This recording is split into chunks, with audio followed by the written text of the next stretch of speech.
Hell yeah. Welcome to the Filthy Planet, 25th episode. It's the new ASMR episode where I'm just going to chew a banana extremely loudly for the whole show. Are you ready? Here it goes.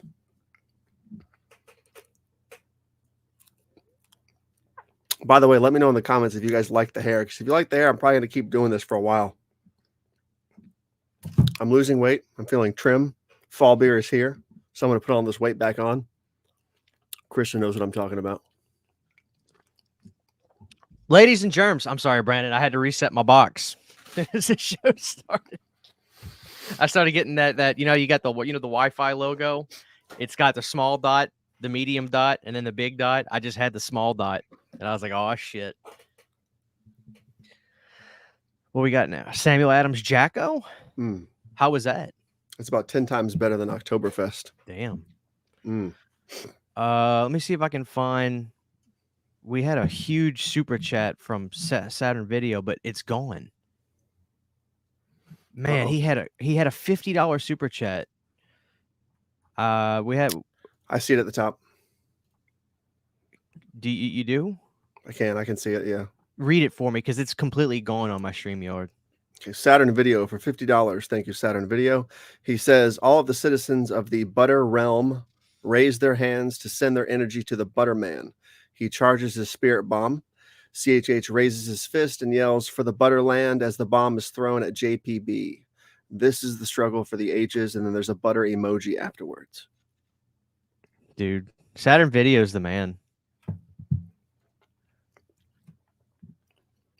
Thank you so much, Saturn Video, dude. That's amazing. We got 2 awards tonight. We have another super chat right here. We got Allie with $4.99. Congrats on 50 episodes, fellas. Thank you so much. Thank you. Does it feel like 50 to you? No, it doesn't. It kind of feels like more because I've been involved with so many other Planet CHH related things. But it also doesn't feel like it should be 50 episodes of just strictly Planet CHH or of Planet Dirty, excuse me, either. You know what I mean? It just seems it went too quick. We've been doing this for about a year and a half, give or take. And 50 episodes, I feel like, is a lot for that amount of time, right? That's a lot. I guess so. You know, it's what? Well, we're gonna recollect some memories tonight and talk about the show. And I want to first off, let me welcome everybody here tonight. We got Connor.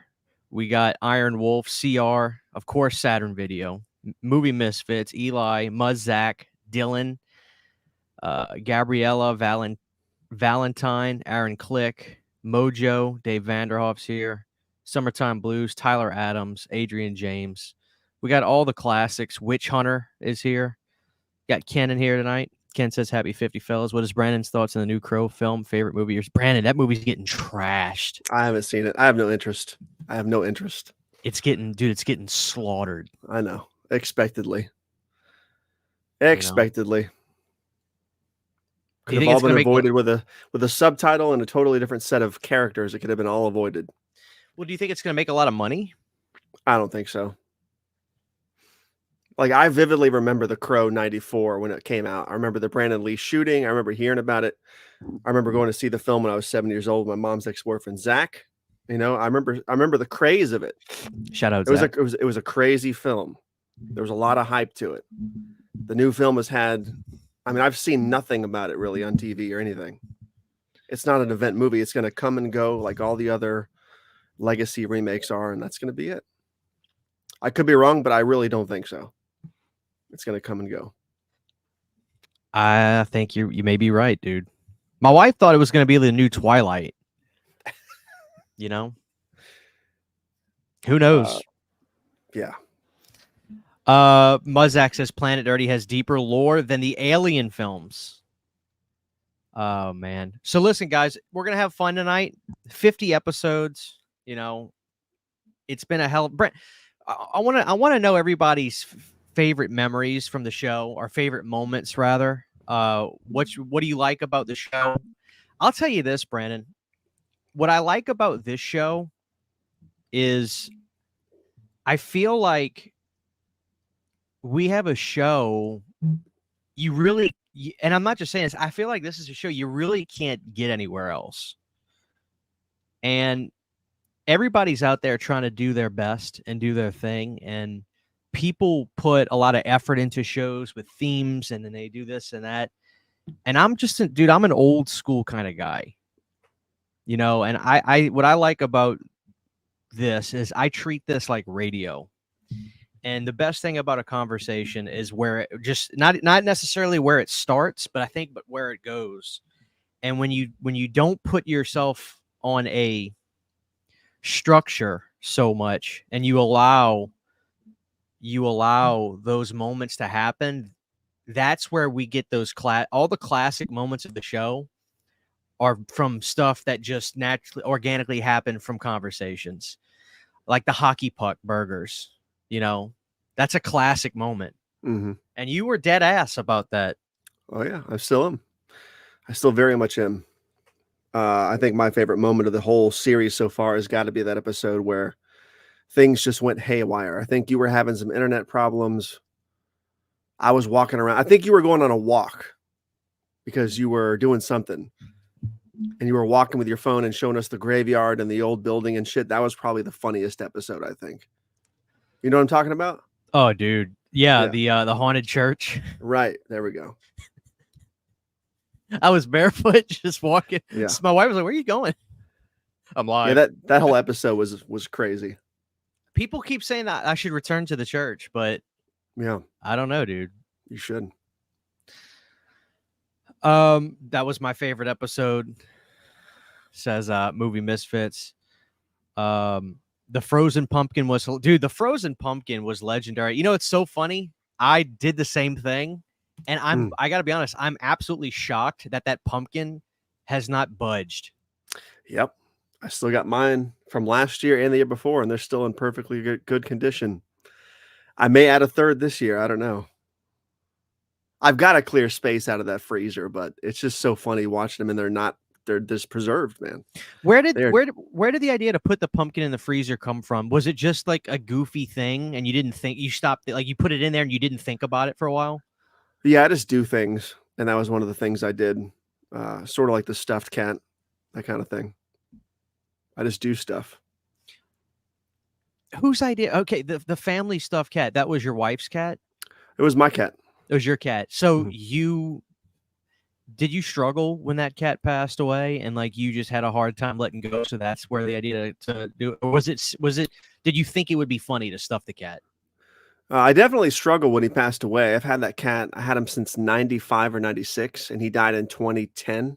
So it was quite a while. He was from the 90s onward, from youth to adult. And I had a pretty hard time when he passed away. He did not pass well, unfortunately.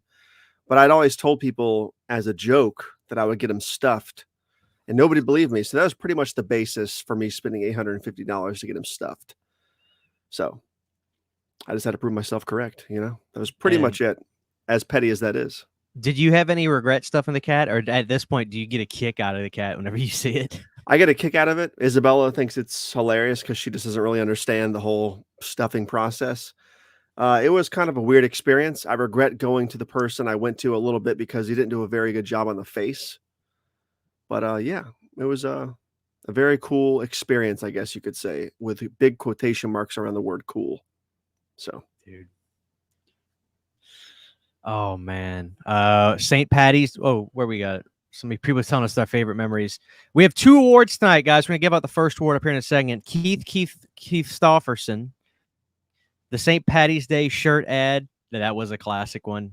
The acid trip stream talking about Fat Pinhead with Brandon wearing the mask from New Year's Evil. Brandon, that was we used that image of you on a candle one time, and it sold like crazy. I remember that. Yeah. Yep. Let's give out our first. Oh, we got a super chat. Mike Mack with a $9.99. A top 3 Planet Dirty moment for me is when Brandon put Valentine in his top 10 slashers of all time with such conviction. I loved it. Brandon, you can't feel that way today. I think Valentine has been bumped out of the top 10. It has not. And it's not even out of spite. I literally think it's in my top 10 favorite slashers of all time. Because when you think of the slasher pool, there's a lot of variety, but there's not a lot of quality. And unless you want to put Halloween 1, 2, 4, 5, 6 all in your top 10, which I don't, then you have to mix it up a little bit. I think Valentine is a very underrated Giallo-like slasher. I think the Cupid's very underrated. The costume, the movements, the soundtrack, everything about that film just rages. I love it. So I love the fact that Mike Mack brings it up to me every month or so. He brings up the Valentine's Day thing. And Mike, I love you for that because it reminds me how quality my top 10 list really is compared to everybody else. Oh man, that was a classic moment. Let's give him that clip real quick, Brandon. Let's do it.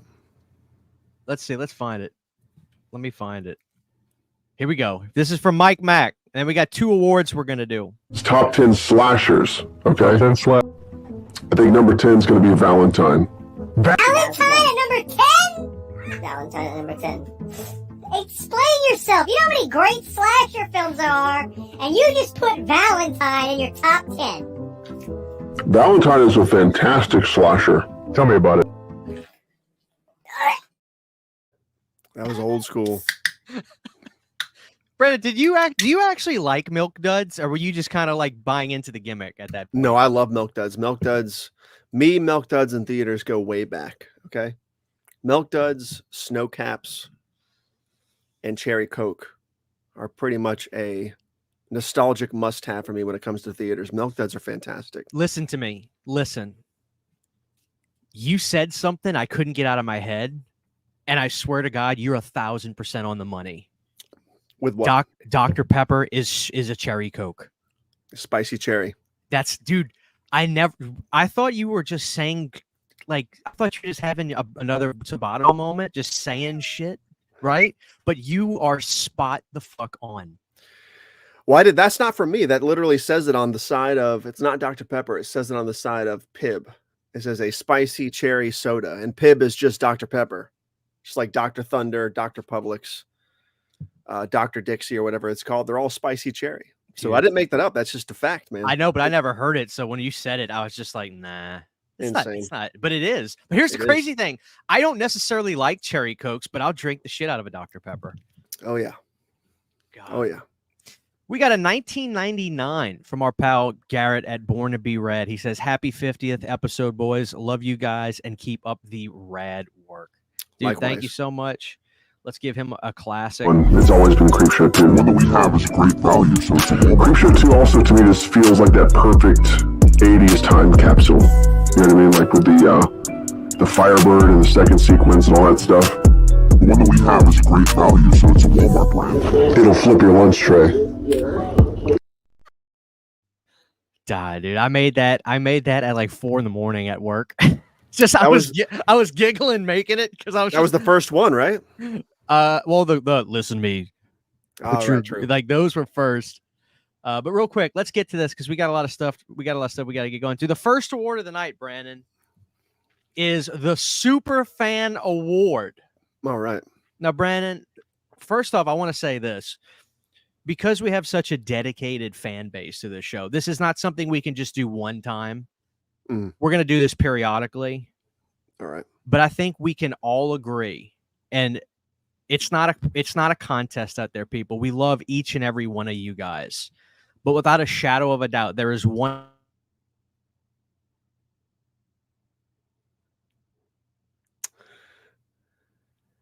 I was kind of hoping this would happen tonight because this is also iconic to the old school Planet Dirty episodes. All right, so I'm back. Just building up a little drama. Okay, I'm back. The Super Fan Award goes to Saturn Video. Thank you, Saturn Video. Congratulations. The Super Fan Award goes to Saturn Video, dude. Always come. He's got a whole comic book series about us. It's amazing. I love it. Now, Brandon, we have another award tonight. This show has had its fair share of ups and downs. And you know, the show wouldn't work without you. There's no doubt about it. But there are some instances where you've been busy and I've needed help, you know, and there's somebody that is a part of the show that is a welcomed person every time they're on. We definitely have family members of people that hop on the show, right? But there's somebody that is that presence that makes people happy whenever he's here. Ladies and gentlemen, the Andy Richter Award goes to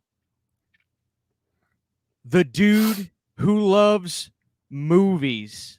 Try thee will, try you might. The butterman will be naked and afraid all night. But fear not, lucky lads. You don't have to be naked and afraid when you have the new limited edition St. Patty Days Planet Dirty shirt. You must have a 4-leaf clovers up ye ass. Because these shirts are now on sale for only $16. Happy St. Patrick's Day, lads.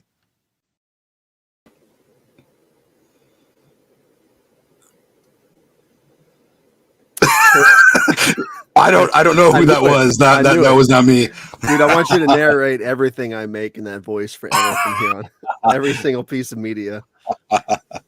Well, I appreciate the award. That's awesome. Andy Richter, to me, the king of late night. I was always a Conan O'Brien fan, so it's very cool to be compared to Andy Richter. So thank you guys for giving me the award, and congratulations, you guys, on 50. I keep thinking you guys, I'm like, oh, Planet Dirty's turning 50, but that doesn't mean you guys are 50 years old. I basically am. But no, thank you, Cody. We love you, and you are basically the honorary member of Planet Dirty. Well, it's crazy when you guys say 50 episodes. I feel like I've been on like 25 of those episodes. I think you have. I think you've definitely been on over half. Yeah, there were a lot of episodes, especially last year when you guys were doing them weekly. I would pop on here and there all the time. So it's like, for me, I'm like, man, only 50, but it makes sense, I guess. Yeah. And you led a whole episode when I had to go to the hospital the one night. So yes, yeah. Yep. Hell yeah. And I do want to, Christian, I was saving the candle for this monumental night. All right. So we are gonna light this up. I don't remember what it's supposed to smell like, but it smells like a Christmas tree, and that is my favorite scent ever. But I don't remember it saying it would smell like Christmas tree, but I'm not sure. Hell yeah. Brandon's got his cauldron candle. Sorry, Cody. I just wanted to join in on the fun. You need a fun. So that's what I'm talking about. Look at that, man. My beer catches on fire. I'm drinking an iced coffee out of those little wine cup things. Mm-hmm. Man, I'm drinking one of those new Mountain Dew Liberty Chills. It's supposed to be. It says it's 50 flavors in one. I don't know what that means, but it's gross, isn't it? Admit it. It tastes like it tastes like sweet tarts. I feel like whenever they have like a special something like this come out where they don't tell you the flavor, it always tastes like sweet tarts. Oh man. So first of all, guys in the chat, this is your show tonight with us. If you got questions, you all want to kind of bring up some topics for us, please bring it up. But I do want to ask Cody, Brandon, I think Cody was at a convention today. He's always at conventions, Brandon. He is. I'm jealous. You ever noticed that? It's like, what do you know? I got a convention, man. Yeah, I gotta go. I got a Pumpkinhead 3 convention I'm going to. Brandon would probably love that. I was actually at it was called Gathering of the Ghouls, and it was actually a lot of the cast from Night of Return of the Living Dead 2 was there. Damn, was Dana Ashbrook there? Mm-hmm. I see. He's my one person I need for my part 2 autographs. I did. I don't know if there's any fans of this movie. Joanna Man. Nice. Oh, dude, classic. Yeah. He told me they're filming the sequel in January. I thought he was kidding at first, but he was dead ass. He was completely just dead ass, yeah. Oh! And the person who plays Tarman also plays the mom. No way. Yeah, Alan I didn't Troutman? know. Alan yeah, Troutman. I didn't know that until I met him. I was like, I've got to get this. He was a very nice guy, very cool guy. Dude, that's amazing. Also met Johnny Bravo.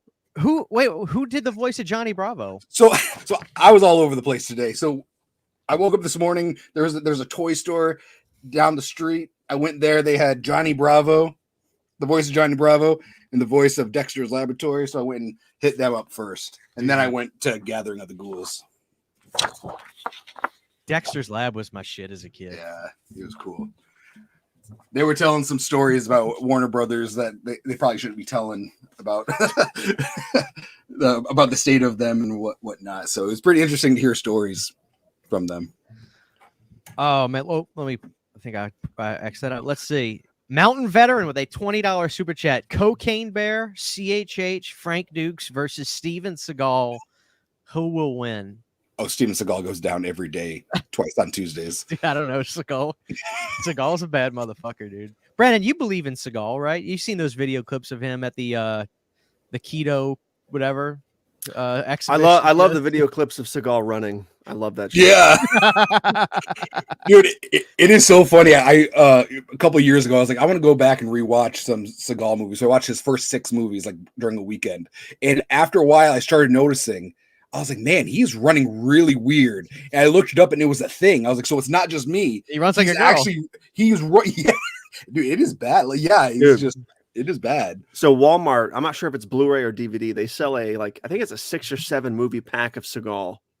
Mm-hmm. And they had a version on clearance because it was like sort of dented. I think it was a steelbook or something. I'm not really sure. And it was like $3 brand new, like 6 or 7 Seagal movies. And I didn't buy it. So that's the whole story. They're probably his bad movies. Like his first 6 are good. Dude, I love Out for Justice. I don't hate Seagal. Yeah. It's so fun to Seagal, make fun of him a little bit. So yeah. He deserves it. Yeah. Thank you so much, Mountain Veteran, dude. Thank you so much. And yeah, Steven Seagal. I disagree with Cody. I think Seagal would whip all of our asses, and it wouldn't even be a contest. Brandon might be able to take him, but I don't know. Brandon, he may beat Brandon, but he's gonna have to beat Brandon. Like he's gonna have to fight him. Brandon's definitely final boss stage right now with that hair, man. Exactly. That's Dude, why I'm doing it. I'm getting Power Man 5000 vibes from Brandon. This is what happens when the worlds collide. People were talking about Goku and spirit bombs and shit. It's just the perfect hairdo for it. The I'll bleach it next. It'll be a mix of Power Man 5000 and Crazy Town on the next show. So I'll be shirtless and tatted up. Hell yeah. And Liv says, I really do want to thank you guys for playing it dirty. Not to sound cheesy, but the show has changed my love for horror and really got me addicted to your channel. Dude, thank you. Thank you. And be sure you check out Brandon's channel and Cody's channel if you haven't. And I think you have, obviously, but if you haven't. What we got going on in the chat? Robert says Beetlejuice was the first movie I saw in the theaters. I loved it. I'm looking forward to the new one. They better not mess it up. Brandon, did you hear that Michael Keaton said his screen time is like really, really limited in this movie? I'm so glad. That's what I'm worried about. I was worried about they were going to Captain Jack Sparrow him and make him like the centerfold piece of the movie. The fact that he's minimally in it, so he says, right? Mm-hmm. It gives me a lot of hope because Beetlejuice should not be front and center in the film. And again, I have to say it, guys, the tone of that newest trailer, I grew up loving the fucking cartoon, and the trailer feels like the cartoon to me in tone. It seems like him and Lydia are going to team up, which is also in line with the cartoon. Yeah. So I'm here for it, dude. I'm stoked. Let me ask y'all a question though. Do you feel that directors are the same as musicians in the sense that they have their time, and then after a while they're just not, they're out of touch, or they're not able to their movies don't translate the same way? Like, Brandon, you and me can admit, I don't know if your favorite director is George Romero, but he's got to at least be in your top 5, I assume. I think I can admit George had his time where no one could touch him, right? But after a while, even though I like some of his latter movies, especially like Bruiser, it's not the same. It's not just, it doesn't translate the same way. Or do you think that could be the same thing with Keaton? Or do you think, no, not Keaton, do you think it's the same thing with Burton? Do you think Burton is just so eclectic and weird that time is not a factor for a guy like him? I don't know. It's hard to say because I don't know if he lost his step or if he just made a few duds, if you want to even call them duds, because I'm the kind of guy who loved Charlie and the Chocolate Factory. I loved Sleepy Hollow. I loved Sweeney Todd. But what Mars Attacks? I was lukewarm on the Alice in Wonderland movies. I'm lukewarm on Mars Attacks. And his most recent film was Wasn't it Alice in Wonderland Through the Looking Glass? What was it? That was It his was most Dumbo. recent- What wasn't it Dumbo? I haven't even seen Dumbo, but I think you're right. I think he did do Okay. Dumbo because Keaton was in that film too, wasn't he? Yeah, same with the penguin. I can't think of his name. Danny DeVito. Danny DeVito, yeah. Okay. I don't think I did- Tim Burton's lost his step. I have faith. I think what it is, what these filmmakers are doing, like, you know how like people don't like the new Terminators and stuff. I think they just need to go back to basics and use the practical effects, make it more grounded to where that's where we fell in love with the stuff. And that's where I feel like that's what Tim Burton's going back to for this, because his last like 20 years have been CGI heavy. So hopefully that's what it is. Somebody at my work complained about the sandworms in the trailer looking. It was a really bad CG. I'm like, no, that's just stop motion. It just looks. It looks weird to you because that's how the movie looked. Mm-hmm. So I'm like, that's pretty cool, man. That's commendable to me. Yeah. So, Did y'all get the new? I have a 6-pack or a 12-pack in my fridge. I ought to go grab one and try it. I got the Haunted Apple. I haven't tried it yet. I haven't tried it yet either. you guys got to grab the mixed pack of Sam Adams fall beers, man. I know. I didn't see those today. I was looking for them. You should go grab it and break got- it open. You guys got to try the Liberty Chill, 50 flavors all in one. But do we though? Because I swear to No. God, Cody, every flavor we've tried of the last No, 25 months has been terrible, right? Like every new flavor has been garbage. It's not that great. I I'll can't drink think the- of a recent Mountain Dew flavor that I've liked besides Pitch Black 3 years ago, right? Like, I can't Yeah. think of one flavor that was good. Yeah, The- Pitch the Black one- is my favorite. Yeah. Code Red, I think, is the greatest of all time. Yeah. I like the one with the shark on it. What is that? What is that one called? Whiteout, I Mm. think. Maybe not Whiteout. Whiteout. Maybe it is Whiteout. Whiteout's gone, isn't it? Or is it still around? I don't know, man. I feel like every time I go there, there's different ones, and I'm like, have I tried this one yet or not? Dude, the Christmas one they did a couple years ago. No, the gingerbread one, dude, that was fire. No, that was it the was- last good flavor. That It was the was- last good flavor. What was it? It was a candy cake or not candy cake? What are those called? Fruit cake, wasn't Yeah, it? fruitcake. It was fruitcake, gingerbread, or something. Yeah, something. That was Ginger so good. snapped. Ginger snapped. That was so good. That was the I last couldn't good believe how flavor. good it was. I like the last good Coke. flavor. I like the holiday Coke that they had, the cinnamon Coke. I thought that was pretty good. Cinnamon Coke was delicious. Excuse And me. it went away. I haven't seen it in 5-6 years, I don't think, right? It's been a long time. Man, I thought they brought it back every Christmas, but I could be wrong. I wish they would. That was probably the best Coke. Infinite s- Squirrel. I say I still live in 2018, so Me too. I could be totally wrong. I feel like that was last year. Yeah. I want to address the director thing real quick again about Go ahead. directors losing their step. I think Toby Hooper is another good example, like Romero, who sort of lost his step. But to that point, though, there's a lot of directors like, in my opinion, like Scorsese and Tarantino who have not lost their step at all. I think their movies have only gotten better. Would you guys agree? Like Once Upon a Time in a Hollywood, I think is Tarantino's best fucking movie. Yeah, I do like that movie. I agree, but there's a stipulation.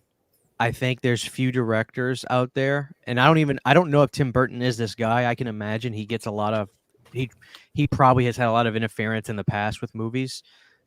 But I think guys like that, they literally don't get told what to do. And that may be part of the problem with some of these directors whose movies, like I know for a fact, Romero, when he was making Bruiser, he didn't get to do anything he wanted to do. The studio basically changed everything while he was making that movie. So, but yeah, I think Tarantino and Scorsese is the only guy that can get away with a 3-hour movie for me. Anybody else, I get annoyed. But A Scorsese, 3-hour movie you want to see more of too. By the way. I don't want his movies to end. Like, dude, The Irishman. I want 6 hours of that shit. I love that movie so much. I love it so much. I also think too, sometimes they don't want to do the same thing, and sometimes that's what the audience wants. Is the same thing. They may not think it, but they want it. You know, Mm-hmm. they may want every movie to be like Edward Scissorhands, and you might want to be like, I want to do something family friendly, you know, or here's something a little different. Mm-hmm. That and those style movies sometimes they grow apart, or like we want a movie with stop motion, but if stop motion movie comes out now, the people who are going to the theater can be like, this looks so bad, you know. Mm-hmm. Yeah, I agree. Akeem with a $4.99. Thank you, brother. As someone who saw an earlier screening of Beetlejuice 2, you guys will not be disappointed. Trust me. Yeah, I mean, I got a really good feeling about it myself. Yeah, I'm excited. Thank you so much, Akeem. I hope you're doing well. Akeem's working on Stranger Things 5 right now. Mm. He's been telling me how that's been keeping him real busy, which I'm sure it is. Good God, I can't imagine that's not. Yeah, I'm excited for that. Who saw Alien? Did anybody see Alien Romulus yet? Not yet. Not yet. No. Okay, well, I won't talk about the movie per se, but like I thought it was good. I heard it's And good. what's funny is I talked to other like my friends and stuff that have seen it, and it's so weird how. And again, I have no dog in the fight. It doesn't matter to me what the consensus is about it. I talk to like my friends and people that have seen it, and most of them, if not all of them that I've talked to, have been like, "Yeah, I liked it," but like I reviewed it, and then my comments all negative. Really? All negative, maybe 10% positive, and it's just like, wow, what am I missing? And most people, I think there's a lot of people that just don't like Gen Z people, the way they talk and stuff. Mhm. And I think it just, I don't know what it is, but like a lot of the comments were just like I can't stand, like the consensus, like I can't stand people today, the way they talk. I've also noticed a lot of people will say they don't like the movie and they haven't even seen the movie yet, which that bothers me. Oh, Yeah. dude. There's two big That's a lot YouTubers of I that. watch. There's Mr. Do you guys know who Mr. H reviews are? He's No. a big Alien channel, Hellraiser channel. He does all kinds of media, but his name is Mr. H Reviews, and there's also Alien Theory. And both of those guys have reviewed it. I watched the spoiler reviews and non-spoiler reviews because I don't care enough. I'm still going to see the movie in theaters. And they both have really good things to say about it, surprisingly. So I have high hopes for the movie. I know what happens. I've spoiled everything about it. I think some of my fears are realized. I won't say them here because I know a lot of people haven't seen it yet, but I'm glad to see it's getting good reception because that means more Alien. So Is it making a ton of money? it's doing very well, apparently. Good. Did you guys see Cuckoo? No. My buddy saw it. He said it was awesome. I was like, that's pretty good. Romulus sets and creature effects look great, but the stories and characters kind of boring. Somebody did say that it's actually pretty scary. Like it's suspenseful and scary, which I that thought it sounds was. I thought it was, man. Like I don't think it's better than 1, 2, or 3. But after that, I mean, there's an argument where you could have it around number 4 for me. But I don't know. It's weird. People either love or hate 3.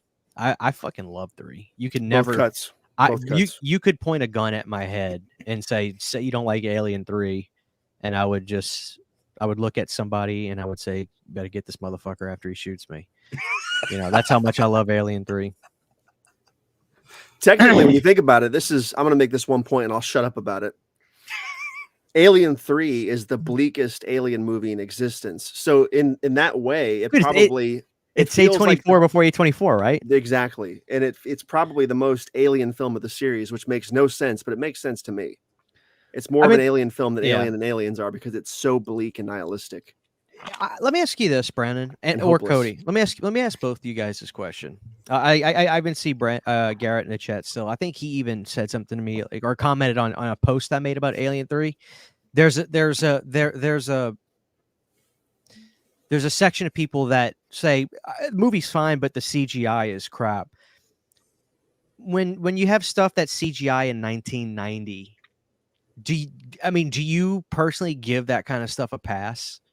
I do, because okay, so it's literally the heartbeat of the start of CGI. Yeah, like, you know what I mean. So, I mean, I guess it depends on how you look at it. Like me, I'm a big fan of Spawn, but there are some questionable CGI, like when he goes to hell. But to me, I'm like, okay, you know, it was 97. They did not have Spielberg money. You know, they did what they could. And when I was a kid, I didn't care. I thought that looked crazy. Just now, you know, I'm sure someday we're gonna look at Terminator 2 and be like, wow, those effects were really bad, which is gonna be crazy to me. Brandon, thoughts? It's never really bothered me. I'm glad it's used minimally in Alien 3. I think a lot of the shots that are rotoscoped with the puppet tend to look CGI. So I think a lot of people confuse a lot of the non-CGI shots in Alien 3 for CGI. There Yeah. is some CGI effects work in that movie for sure, and it does look bad. But I think a lot of it is just a really bad looking puppet against a green screen, where the movements aren't fast enough. The black outlines there because of the everything about the production of that film. I'm using a lot of the wrong terminology here, but it's just the CGI in that film was minimal compared to what a lot of people think it is. You know what I mean? Yeah. And Which it doesn't one take away from the movie at all for me. Which one had Brad Dourif? That was the fourth one, right? Yeah. The fourth one, which arguably had worse CGI than Alien 3. I mean, I love Alien Resurrection, but I think the CGI was probably worse than Part 3 in some places. The budgets were getting smaller, probably. Summertime Blues asks, better alien film, Resurrection or Covenant? I'll gladly say Resurrection. Resurrection is the fourth best Alien film to me because I haven't seen Romulus yet. It's literally 2, 3, 1, 4 for me, I think. Yeah. Dude, you got one behind 2 and 3? Wow. I think so, man. 1 is a masterpiece. I think we've discussed this before, but 2 is a fucking juggernaut. And 3 is just I can't even explain it. It's just too damn good, man. It's just the Fincher quality, I guess, dude. It's something about 3 is just so damn good. So damn good. Alien 3 is just depressing, but I was blessed to see it in 70 millimeter on the big screen on its initial release. That's awesome. I think the Newt and Hicks thing was a mistake, obviously. A big mistake. I have a whole video essay about that. But other than that, I think the movie's fantastic. Brandon, Justin says, I was a Spawn fan, but the movie did not age well at all. If anybody was going to tell me this movie looks better on VHS rather than like Blu-ray or DVD, would Spawn be the absolute best answer? No. Really? I think Spawn looks terrible in every format. Well, I'm saying, I'm just wondering, does the CGI compress more? It looks better on VHS more compared on a pan and scan VHS. Yeah. I guess. I don't know. I'd have to see it again and compare. I really haven't seen it in a long time. I just know I like the movie a lot. CGI aside, like Cody, I think. So it's just, I don't know. Summertime Blues. I don't know what he was referencing, but he says T2 will never not be awesome. Obviously, I think he's talking about Terminator 2. The aging I was talking about the aging of the, which it probably won't, but you just know someday there would be some kind of bandwagon saying right. They're not, dude. They're really not that good. You know? Yeah. Let me ask you guys a question. Are either one of you two weird, like one of those weird guys that tries to say that Terminator is better than Terminator 2? So there's value to that discussion. There's not value to this discussion. There is. Terminator 2 is better. Leaps and bounds better than 1, but I think there's an argument to make about T1 being the dirtier, grosser, nastier film, and some people like that better. Stop, Cody. Brandon's not gonna have an answer for me, so I'm gonna ask Cody. Explain to me how in the hell does it make sense that the son of a bitch has to go to the past to bang Sarah Connor to have the kid? Make it make sense. It's not supposed to. Make it make sense. It's just fate. Now listen, I love Terminator. Listen, I love Terminator. I love it. Some of my favorite movies. If you're gonna make me to explain it, I couldn't. But I need you to explain it because I feel like I'm on the Twilight Zone where nobody talks about this. I'm asking you, make it make sense. Why does he have to go back in time to bang the broad to have the kid? Because he would have been too young back then. And that's just how it goes. That's just how the universe was set up. You're crumbling. Kyle Reese was always supposed to be the father. Brandon, are your wheels spinning right now? No, I mean it's the time loop argument they talk about in the later films where it doesn't make sense because when he goes back in time, I lost my train of thought here. Give me a second. See, that's what happens when these movies come out. They're really cool, but then 20 years later, 30 years later, people are like, okay, let's really think about this. Because it's Doesn't not it- like he knew that he was going to be the father of John Connor Mm-mm. when he went back in time. No, he Because didn't. because John Connor wouldn't tell him, but John Connor knew all along. I thought it was supposed to play into that like no fate but what we make kind of thing in Mhm. part 2, where it's like it's not really explainable. It's just the time discrepancy thing. Mm-hmm. And to be fair, because people are in the chat saying time travel, like Tyler Adams says, time travel movies almost never make sense because I want you to show the most interesting part. I mean, we can also agree that using this same kind of theory, that Back to the Future would also just even seeing your parents and communicating with the way that, like, really, that would have ruined everything. Just talking to his own dad for a minute, right? Well, technically, isn't it possible that the child that Sarah Connor gave birth to after she banged Kyle Reese in part 1, she named him John Connor because of what she knew from Kyle Reese coming back in time? What if that isn't even really the same John Connor that Kyle Reese knew in the past? It just happens to be the child she bore. And that's why they keep having problems winning the war in later sequels, because it's not the same version of John Connor that Kyle Reese knew before he came back in time and banged Sarah Connor. Because maybe she was going to bang somebody else in the future besides him. I need that was answers. the original John Connor. But then the real John Connor would have to send another person to take out Kyle Reese before he bangs Sarah Connor and gets this fake Sarah Connor, or this fake John Connor. Exactly. It's a mess. Hey, all time travel is a mess. Was it true that Edward Furlong was supposed to be in Terminator 3, but he was on too much blow? Well, Correct. yeah, He ruined it for himself. Yeah, did you see the interview he did with did.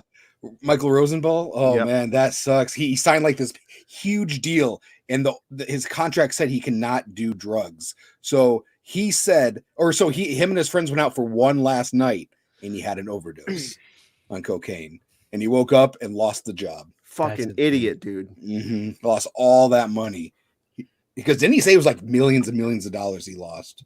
Yeah, he was signed on and everything. He was going to have like a big fitness exercise routine. I'm sure Schwarzenegger would have been all hands on deck with him for that too. That would have been so cool. Yeah, he overdosed in a club. Because he's a good actor when he wants to be. Like, he is a good actor. Like, even in fucking, this is going to be a terrible example, but the movie kicks ass. So I'll just say it. The Night of the Demons remake is awesome. Oh, yeah, I love and that he was movie. good in that fucking movie. And that was a later movie he did way after his career nosedived. It was like 2009. Yeah. Even in Wicked Prayer, the dumpster fire that movie is, which is fun as hell to watch because it's such a dumpster fire, right? Yeah. He is still good in and of himself in that fucking movie. So. Well, you got to think of the 90s movies he was in. He was great in those 90s movies. Like he was in that what was it called? It's like Now and Then or whatever with Now and Then or Before and After. Before and After, man. That was a great movie. He was in that movie with with Kathy Bates where he's like the older brother has to take care of the family.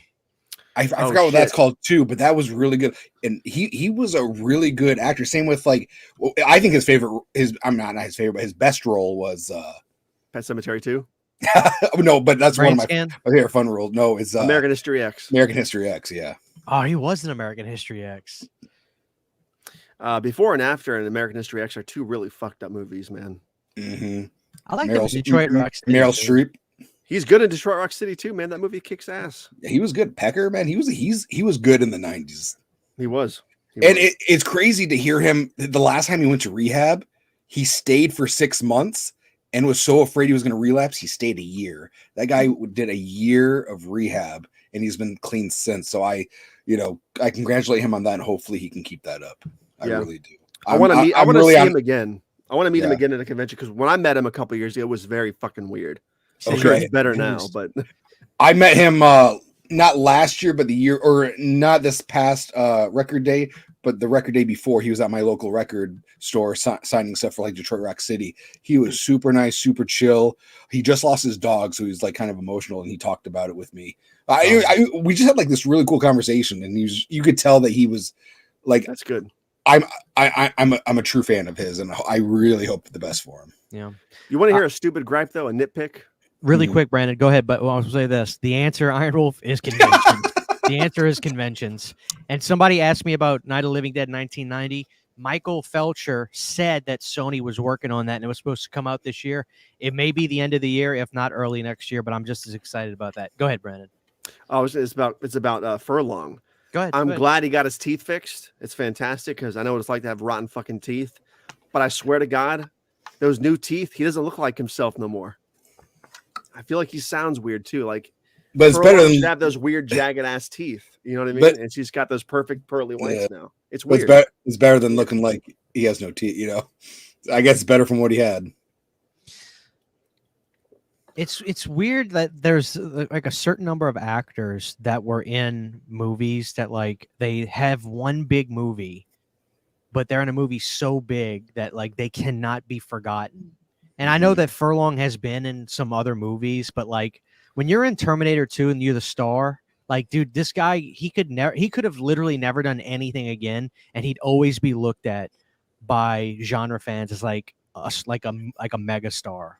Mm-hmm. You know, I'm trying to think of some other people like that were in movies that like they might have just been in one or two movies, but they're still like, holy shit. Like it's like a huge deal when they show up to like conventions or something. I'm sure there's other people. I'm trying to think of somebody else, but It's funny you say that because I think about this all the time, and now I can't think of anybody. yeah. Brain Scan is money. I love Brain Scan. It's so funny because in Brain Scan, it was 1994, and like in his bedroom, he had like the best of the best technology. Like he had widescreen CRT TVs in his bedroom. Like he had the best technology in his bedroom. It was amazing. I always when I watch that movie, I think, how much did all this shit cost back then? Thousands and thousands of dollars. I think they can pay really, really good money. Like Depending on who you are, yeah. I always said, if I'm lucky enough to be put into a cult movie, like a low budget horror film that just becomes super successful, I'll be coming to a city near you, dude. Like I'm gonna go to every convention. Everywhere. I'm gonna go to every single convention, sign autographs. You'll be sitting next to Kane Hodder on the plane every trip. Oh man. Cody, you saw obviously our pal Justin David, his whole channel now is making fun of Corey Feldman. Yeah. You saw Corey Feldman. I did last weekend. Don't bullshit me. Don't play me. I know you love him. I'm just asking you to be blunt honest. Was it embarrassing? So I do plan on doing a video about this. You saw that, Brandon? He hesitated. I'm going to tell you this. He went white for a second there, man. So I almost was like, I want to go home. Like it was like, so like Feldman came. So first of all, Feldman pissed me off when he came out. He came out. The music's hitting for like 3 minutes, and I'm like, where is he? And then you look over, and he's playing. He's moving his. He's the one that's dealing with the curtain. He's on one side moving the curtain. This is a Live Nation event. There's no reason for him to be doing that curtain. He did that on purpose, and it made me mad. And then he gets up on stage, and he's like, it's so hot that we can't get my video to work, so we're not doing Comeback King. And that makes no sense. Why do you have to do it with a video? Why can't you do it without a video? And then after every song he's like, sorry guys, we have to cut more of my songs because blah, blah, blah, this and that. So I only saw like 20 minutes of him. And he kept coming up with excuses why he couldn't do it. And none of the songs I knew. He didn't do Stand By Me. He didn't do the Cry Little Sister. And I wanted to Come Back King. And there's no reason why he couldn't do it. I'm so sorry. And he debuted a new guitar. It was all right, but I wish I would have got to see his full set. Did he do Ascension Millennium? I think so. You wouldn't forget if he did Ascension Millennium. I don't know. He does the thing where he turns around and the song starts, and he just does the Ascension Millennium. I don't know. He's got the whole dance thing he does. But it's so funny. He's like, okay, now we're going to play one of my other hits. So it's funny because I saw Justin do a video reacting to his guitar solo. And then literally like the next day, I saw an interview with Corey Feldman where he's like, it's a joke. Mm-hmm. And it's so funny because I'm So- watching Justin break down this solo, and it's Justin's making an entertaining video. I Yeah. get it. Yeah. But it's just so funny. Literally the next day, I see Corey Feldman doing this interview. He's like, "It's a fucking joke. Of Mhm. course, it's the worst solo in the world." You know. But the problem is,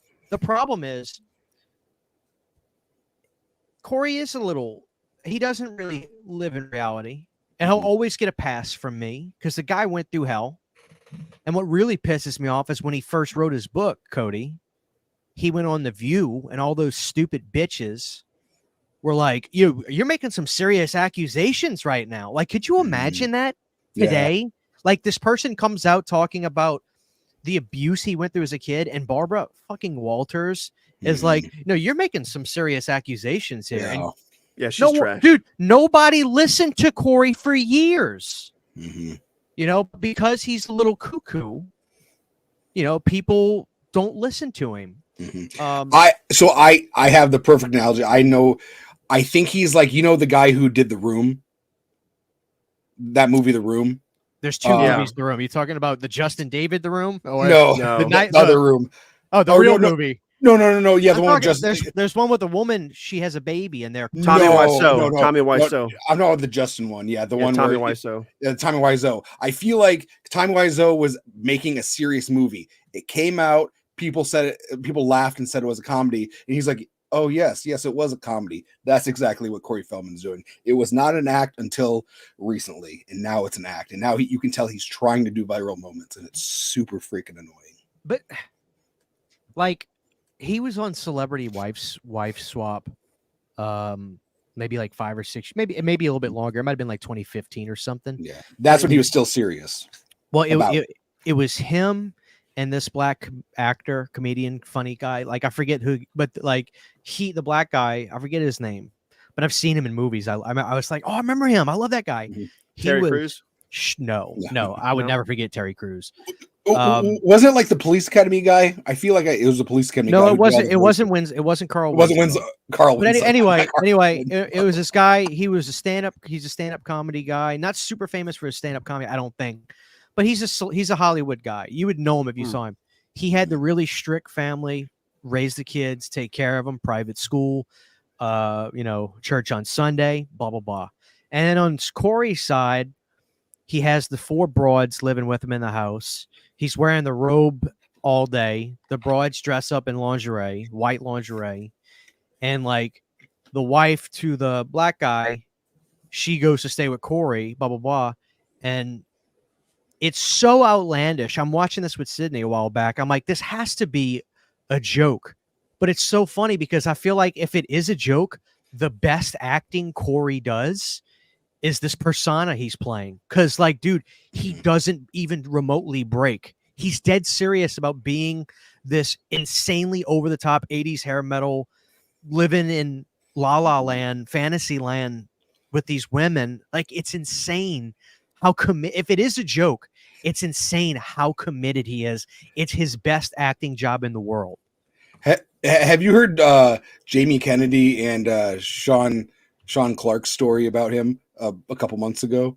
No. Really quick before you do that, let me get the super chat real quick. Thank you so much, Mountain Veteran, Brandon, Christian, and Bear. Top 3 Sly movies other than Rocky and Rambo. Ooh. I got mine. Don't forget that story. Don't forget that story though, Cody, because we're gonna do that next. I got mine.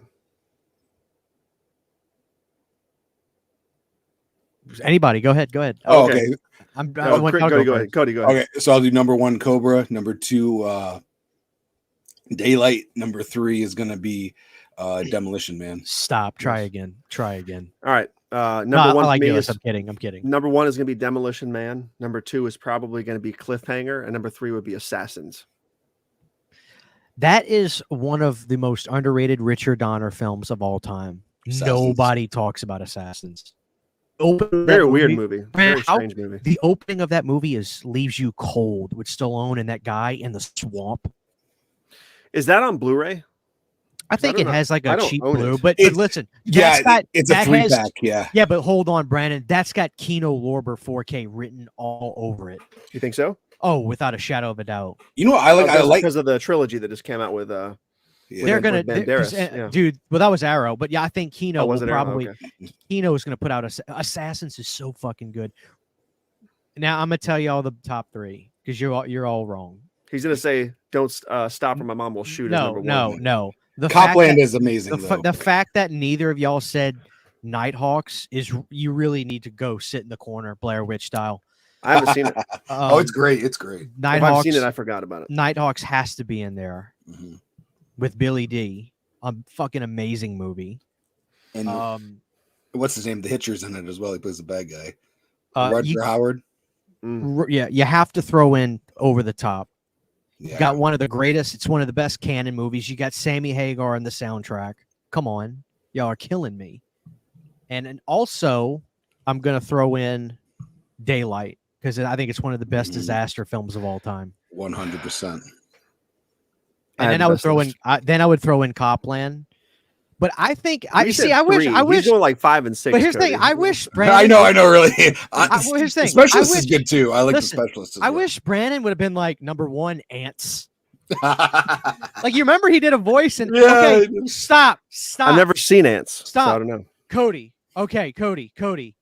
Ants or A Bug's Life? Please say the Ants. right. Thank you. Bug's Life. 'Cause Thank- I haven't seen Ants. Dude, no, dude. Ants has the much better cast, the much better voiceovers.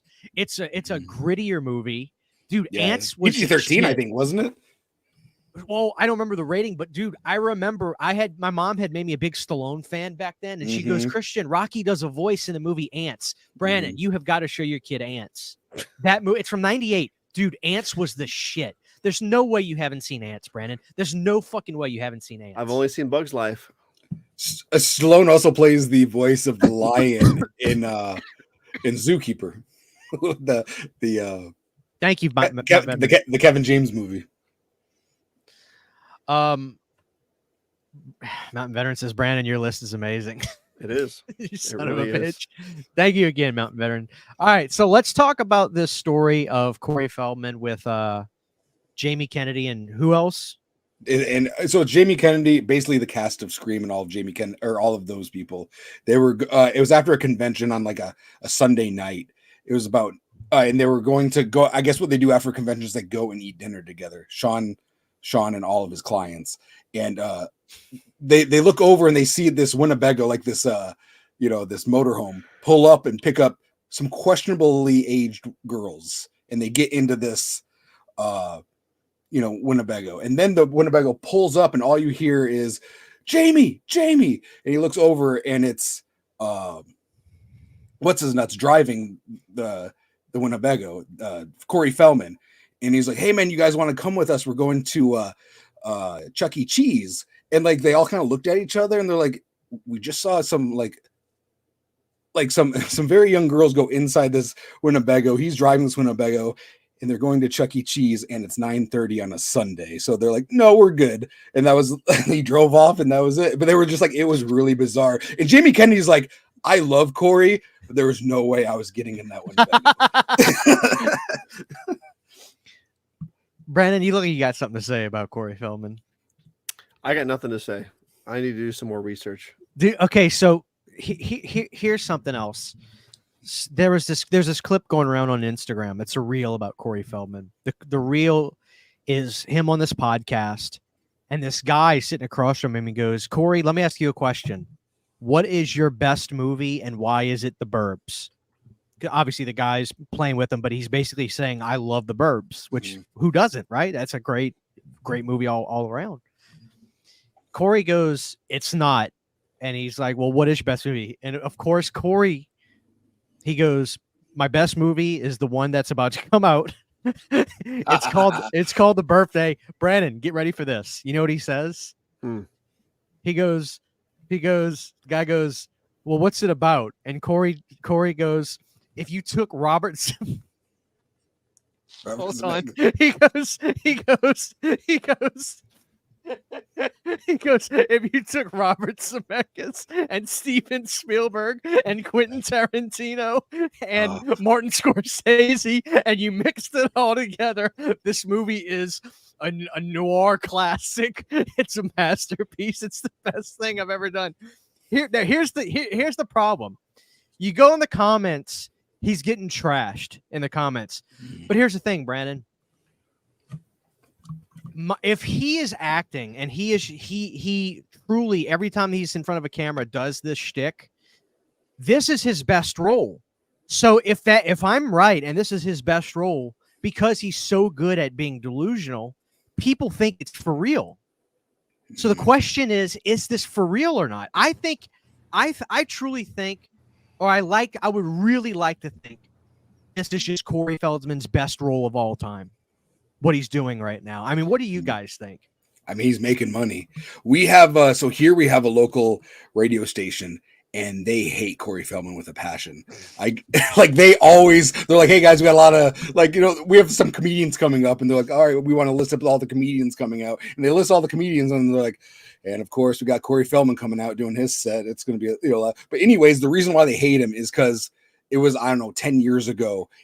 Corey Feldman was coming to town, and he called up the radio station and basically begged them to come on. They're like, hey, can I come on your show? Your morning show. And they're like, sure, yeah, of course, we'd love to have you. He's like, okay. And he sent them a list of demands. One was like he needed a stretch limo, he needed to get paid this and that. And then he's like, I don't do anything after, or I don't do anything before 12:30 p.m. And they're like, well, first of all, you're asking us to come on and you want us to meet these demands.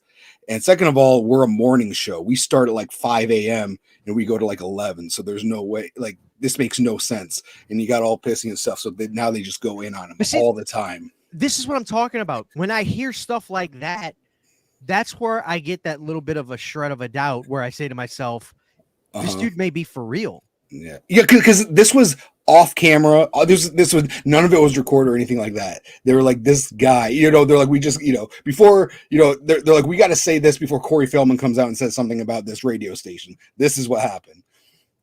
It's like, dang. So that's what I'm saying. I feel like he was for real, but now he's noticing he's getting all this publicity. He doesn't care what kind of publicity he's getting, as long as he gets publicity.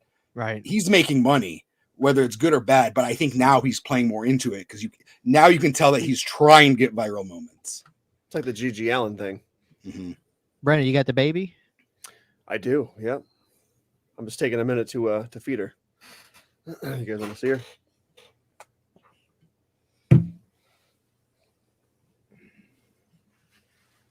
Oh, I like that poster too.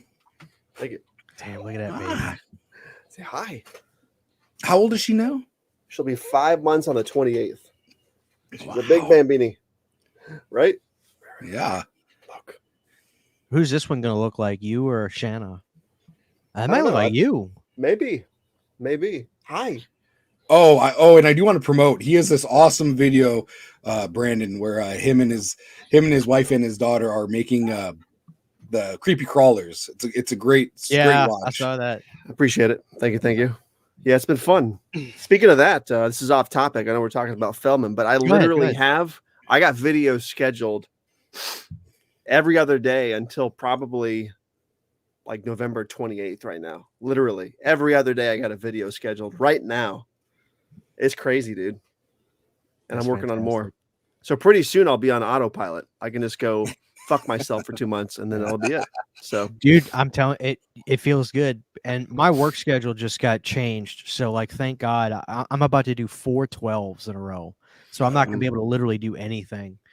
But I have I think I have 14 videos that have already been done. I can just boom, boom, boom, boom, boom. Yep. So that's There's why more I try to that- stay yeah. ahead, it's good to do that, man. It feels good. And I have more coming out too in between that'll come out sooner because Halloween's coming up and shit. And plus Christian, Shanna and Isabella, they did an unboxing for all your Unita stuff.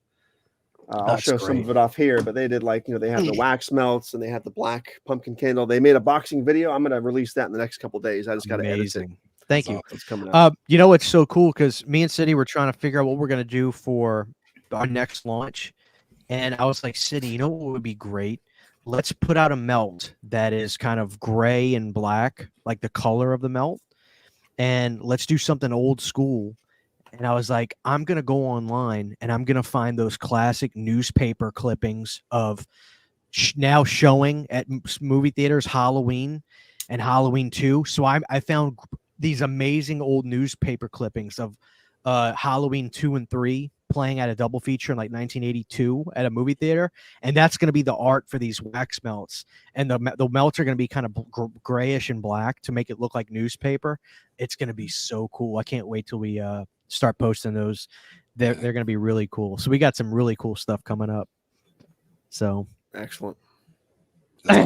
Really, we'll wrap this up about Corey Feldman, then we'll move on. But Keith Richard says Corey Feldman is a horrible person. He did a movie much later on with Corey Haim and actually hired the guy who sexually assaulted him when he was 14, who was also Feldman's best friend, some friend.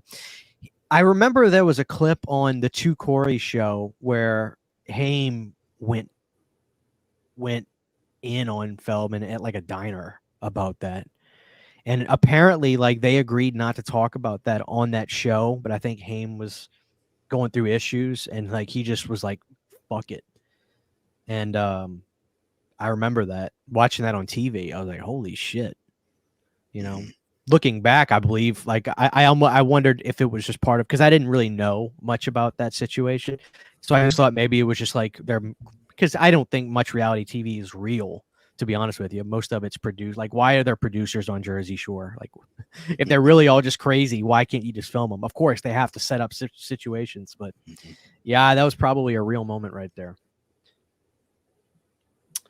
Yeah. But anyway, I mean, look, Feldman's going to get, he's always going to get a pass from me. The dude went through hell. I don't think anybody would ever deny that. I would definitely see him again because I'd like to see a full set of his. But do you think he needs somebody like a handler, like somebody that he needs somebody that can be extremely honest with him and real with him? I think he has one right now, and it's Fred Durst, and I think Fred Durst is actually helping him out a lot. Yeah, I think so. Like I think behind the scenes, I think that they're actually really bonding, and I think Fred Durst is actually really good for Corey. I thought about this. I was like, man, I want to see a concert this year. And I was like, maybe I was going to see if Limp Bizkit was coming around me. And then there's that, the Summer 99 tour right now with Creed and Three Doors Down. Mm-hmm. And then I saw Manson was coming to Mississippi, a couple hours for me. And I said, fuck Summer 99 shit. I'm seeing Manson. You mother. Brandon, how good is Sick as the Secrets Within? Like, that sounds like maturing Manson. Like, to me, like, I loved it. I thought it was so good. It reminded me a lot of the Pale Emperor era. It reminds me of a mix of Pale Emperor and Mechanical Animals a little bit. Definitely mature. I love it. I love the fact that he's slim and trim again. He looks old school. He looks healthy. Great. His voice sounds fantastic live from the videos I've been watching. He sounded like shit for 10 years. He sounds good now, man. I'm like, all he needs to do now is get he needs to get Madonna Wayne Gacy back for keyboards. And I don't care what's going on. Get Darcy back. Or not Darcy, excuse me. Why is his name slipping my mind? Twigs? Was that Twiggy? his name? Twiggy, not Darcy. Yeah, I'm thinking of Smashing Pumpkins. Twiggy needs to be back. You know what's cool, Brandon? I was watching a clip of him play because I was deciding, like, do I want to go see Manson? Because I'm gonna go with my buddy. I don't know if you guys remember Jay the Stingray. I used to. I've done. Awesome guy. He lives in Mississippi, and I was like, dude, can I drive to your house? I'll buy the tickets, and then I'll drive to your house. Then, man, you could go see Manson. He's like, fuck yeah, let's go. So after the show, I'm actually going to go on Ticketmaster and pick my seats. The only thing is I got to sit through Five Finger Death Punch, which I'm not really. Yeah. I find them to be just like dumb redneck rock, to be honest. Well, aren't they? Isn't Manson opening up for Five Finger Death Punch? If he is, that's strange. If he is, you should get there. I'm 100% sure he is, dude. If he is, I'll get the fuck out of there as soon as. You need to get there early then, because I'm pretty sure he's opening for them, which is blasphemous. But they got hits, whether I like it or not. They do have hits. I saw Def Leppard, Journey, and Steve Miller Band last night. They're really good. It's a good show. That's awesome. Leopard is probably one of the best live sounding bands you've probably ever heard. If I had to dude, guess. and it blows my mind. The drummer with one arm just rocks out so great, man. I really wanted to see Aerosmith this year in Florida. I think they were coming here in October, and then that happened. I'm like, damn it! That was one of the bands, like one of the 5 bands I needed to see before they stopped. And now I fucking can't see him. I'm so pissed. Yeah. Like, this is going to be the one time I went to go see him. Finally, after 30 fucking years.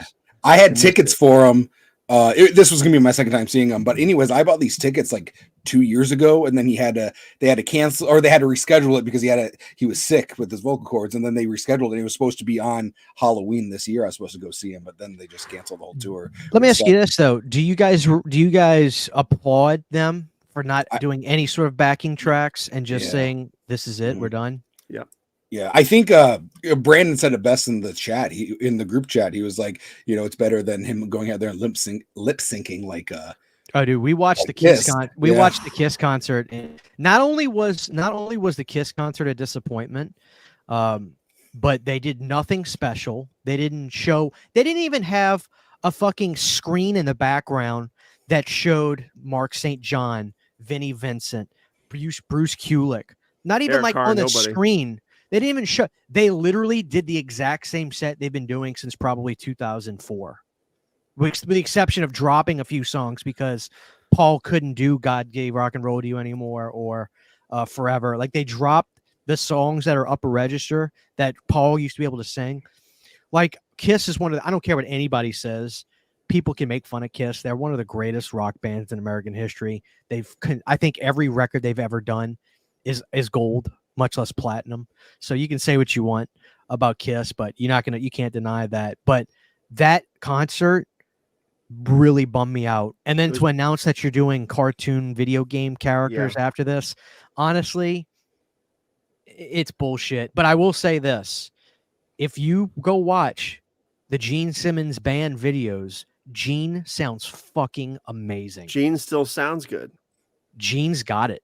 And it's a shame because at one point Paul Stanley was one of the best rock and roll singers on the planet. Undeniably. I swear to God. Undeniably. Like, he did Phantom of the Opera. That's crazy, man. His vocals on Crazy Nights is some of the highest register. There you go. It's insane. So yeah. But I don't know. The Kiss Avatar thing, it rubs me the wrong way. Yeah, and like 2027 is going to be the first date for that. I'm like, okay, I'll be 40 when that happens. And it's going to look like shit. It's going to look like the background. I'm sure that's even going to. There's no way that's going to happen. So no way. So is it going to be like the Gorillas? It goes on stage and it's just like it's going to be like that fucking ABBA thing. It's going to. You know what's going to happen? Nothing. I don't even know if it's going to happen. There's no way it's going to happen. There's no way. I don't know. Like there's only a few guys that sound good in their 70s anymore. Mm-hmm. And circumstances are different. Thank God Alice, I think, is still at the top of his game. The difference is Alice is not high register. Mm-hmm. He hasn't stopped touring since 1969. Literally. That's what his body knows. So Alice sounds great. And it's funny, like when I see him, I saw him in 2014, like 2017 and 2000 and last year. And I remember telling my wife, because she never went with me previous 2 times, I said, Sydney, literally, he's better every time I see him. And it's funny, if you watch Alice from like a farther back section, it's like you're looking at a 30-year-old dude. The way he moves, Alice moves like there's nothing about Alice that looks like he moves like, dude. Yeah, I've seen him twice, yeah. And to me, it's the greatest show on earth. Nobody's band is as good as Alice's. Now, I'm hoping Manson comes close because what blew me away was I was watching, so I was trying to say earlier, Brandon, I was watching a clip of Manson. He introduced his band, and he's got Piggy D on bass, who was with Zombie now. But now Zombie's got basically close to his original band, which is great. But then he introduces the lead guitar player, Brandon, and he goes, "Wait, Piggy D is from Mushroomhead, isn't he?" I thought no, Piggy D was from Piggy D was playing with Zombie for the last since like 2012. But I don't remember if that's the same guy. You're talking about Pig Venus. Yeah. But anyway, you're right. Manson goes to introduce his band, and then he goes, and on lead guitar, Tyler Bates. And I was like, wait a second. Yeah. I said, that's the guy that did the soundtracks for like Halloween a bunch of movies. And so I Googled it, and I was like, holy shit, that is Tyler Bates. He produced the last few records too. So I was like, what the hell? And so Tyler Bates is like, so I can't wait. I really can't wait to see Manson. I think it's going to be great. And that's why Pale Emperor was so damn good. Pale Emperor is fucking amazing. Because of Tyler Bates, man. Dude. So I'm excited about that. Keith Richards, well, of course, says Rolling Stones is my favorite. Cody saw the Stones. Cody, you had to be had to have been one of the greatest shows you've ever seen. Yeah, I've seen them twice. The first time I saw the Rolling Stones, 15 years ago, Alice Cooper actually opened up for them. But this last time I saw them, they were great too. It's crazy because they have a new drummer, and the new drummer is like the youngest guy, and he's 78 years old. He's like 78, 79. It's crazy, and the rest of them are in their 80s. And dude, you can't even tell me. He's running around the stage. They're all running around, just giving no lip syncing, no nothing. Isn't it amazing? And I was telling you this, Cody, a while back. We were talking about this, and they don't have to do it. They don't have to do it. They're made. Of course not. Yeah, they do it because they love it. I was truly blown away. I was giddy, laughing to myself at how good I thought Hackney Diamonds, the record, was. Mm-hmm. To actually listen to a record of a band of guys that are 80 years old, mm-hmm. and I really like the music. It's fucking insane. Like I will gladly admit, I say gladly, I will readily admit, Alice Cooper's Road record that came out last year, pretty good. There's a couple good tracks on there, but it's not. It's the last really great album he put out was probably 20 years ago. Great album. Hackney Diamonds to me was a legitimately great Rolling Stones record. And that was their first album in how long? Since 2016. Blue and Lonesome was the last one they did, and I didn't like Blue and Lonesome because I'm not really into blues rock. Yeah. At least not from them. It didn't sound right with Rolling Stones. Mm-hmm. So, I don't know. Yeah, it's crazy, man. But yeah, I keep telling I'm at the point in my life. I was talking to Sydney about this. It's like, Sydney, I think I want to go see Manson with my buddy Jay. She said, Christian, just go. You're gonna regret not going. I was like, I know. So I'm gonna go do that. I'm so jealous. It's crazy to me that Manson is not headlining. Well, he will. He's got to get. He had some issues, some trouble. Yeah, I was doing some research on that. He had some issues where he was accused of sexual assault. Yeah, there's like a whole documentary about it, isn't it? There's a whole documentary. Rose McGowan came out in support of the victims. And I was watching a video like maybe a month ago, just because it popped up on my recommended. A lot of the charges were dismissed.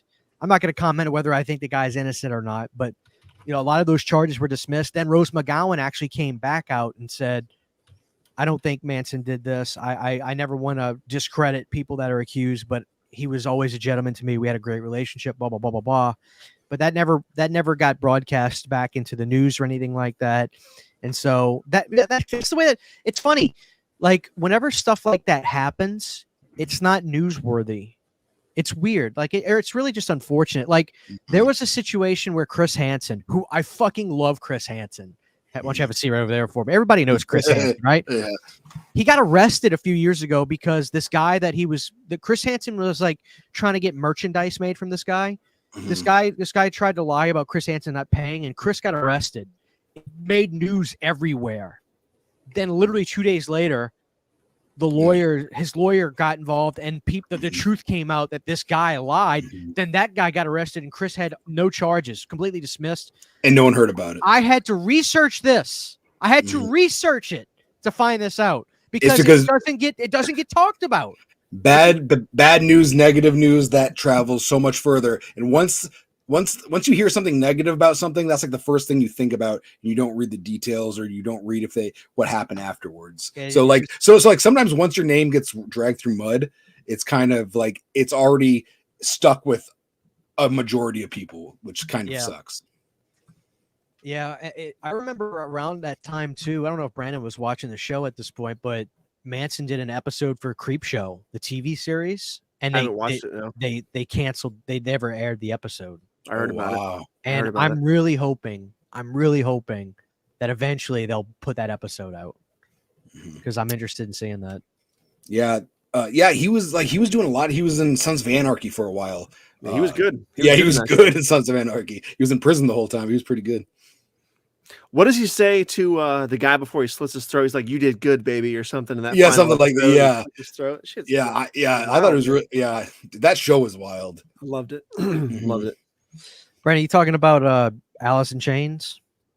Yeah. Someone brought up Alice in Chains, and I said Dirt's my favorite album, and then someone said Wood's my favorite song. I'm like, yeah, it's my favorite song of all time.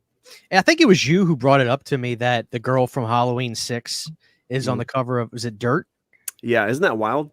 One of the biggest records of all time. The girl from Halloween 6, The girlfriend of the older brother in the movie. She's on the Barry show with the brother, oh, the okay. brunette chick. She's the chick on the cover of Dirt.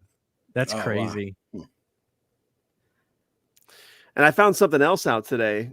I think I knew this before, but I refound it out. Like it was reminded to me, I should say.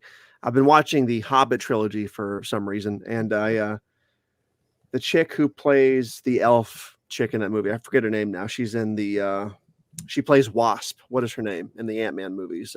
Yeah, I don't know her name. Lily or something. Evangeline Lilly, I think is her name. She's in this movie as the elf. And I looked up what she was in because I'm like, I know her from somewhere else. And I saw the Wasp movie. Like, oh, yeah, that's where she's from. But I noticed the first thing that popped up was Freddy versus Jason. Like, what? So I went back and looked at where she was in that movie. And she's one of the chicks when the guy is like reciting the Freddy poem in the school and everybody's looking at him by the lockers. She's right there in the scene. Like, that's just a bizarre tidbit. For anybody who knows who that actress is, it was a bizarre, very bizarre thing. She's such a huge actress now with Marvel and shit. It's weird that she was in Freddy versus Jason. I digress. He did have Man in the Box. Forgot about that. Mm. Anyway, I will say this though: Alice in Chains has not been the same since Black Gives Way to Blue. Fantastic album, but that new singer doesn't come close to Staley at all. Especially the live performances. I think his name is William Duvall. Good singer, but does not touch Staley on any spectrum. Is that the same guy that did Check My Brain? Mm-hmm. And Check My Brain is a fantastic song, and it was the first single off that album because it was bringing everybody back into the world of AIC, right?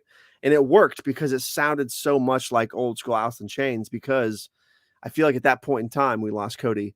Everybody forgot that Cantrell always pretty much sang in unison with Staley on most of the songs.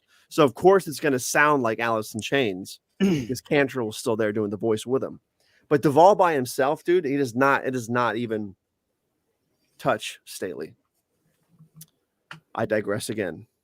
No, you're good.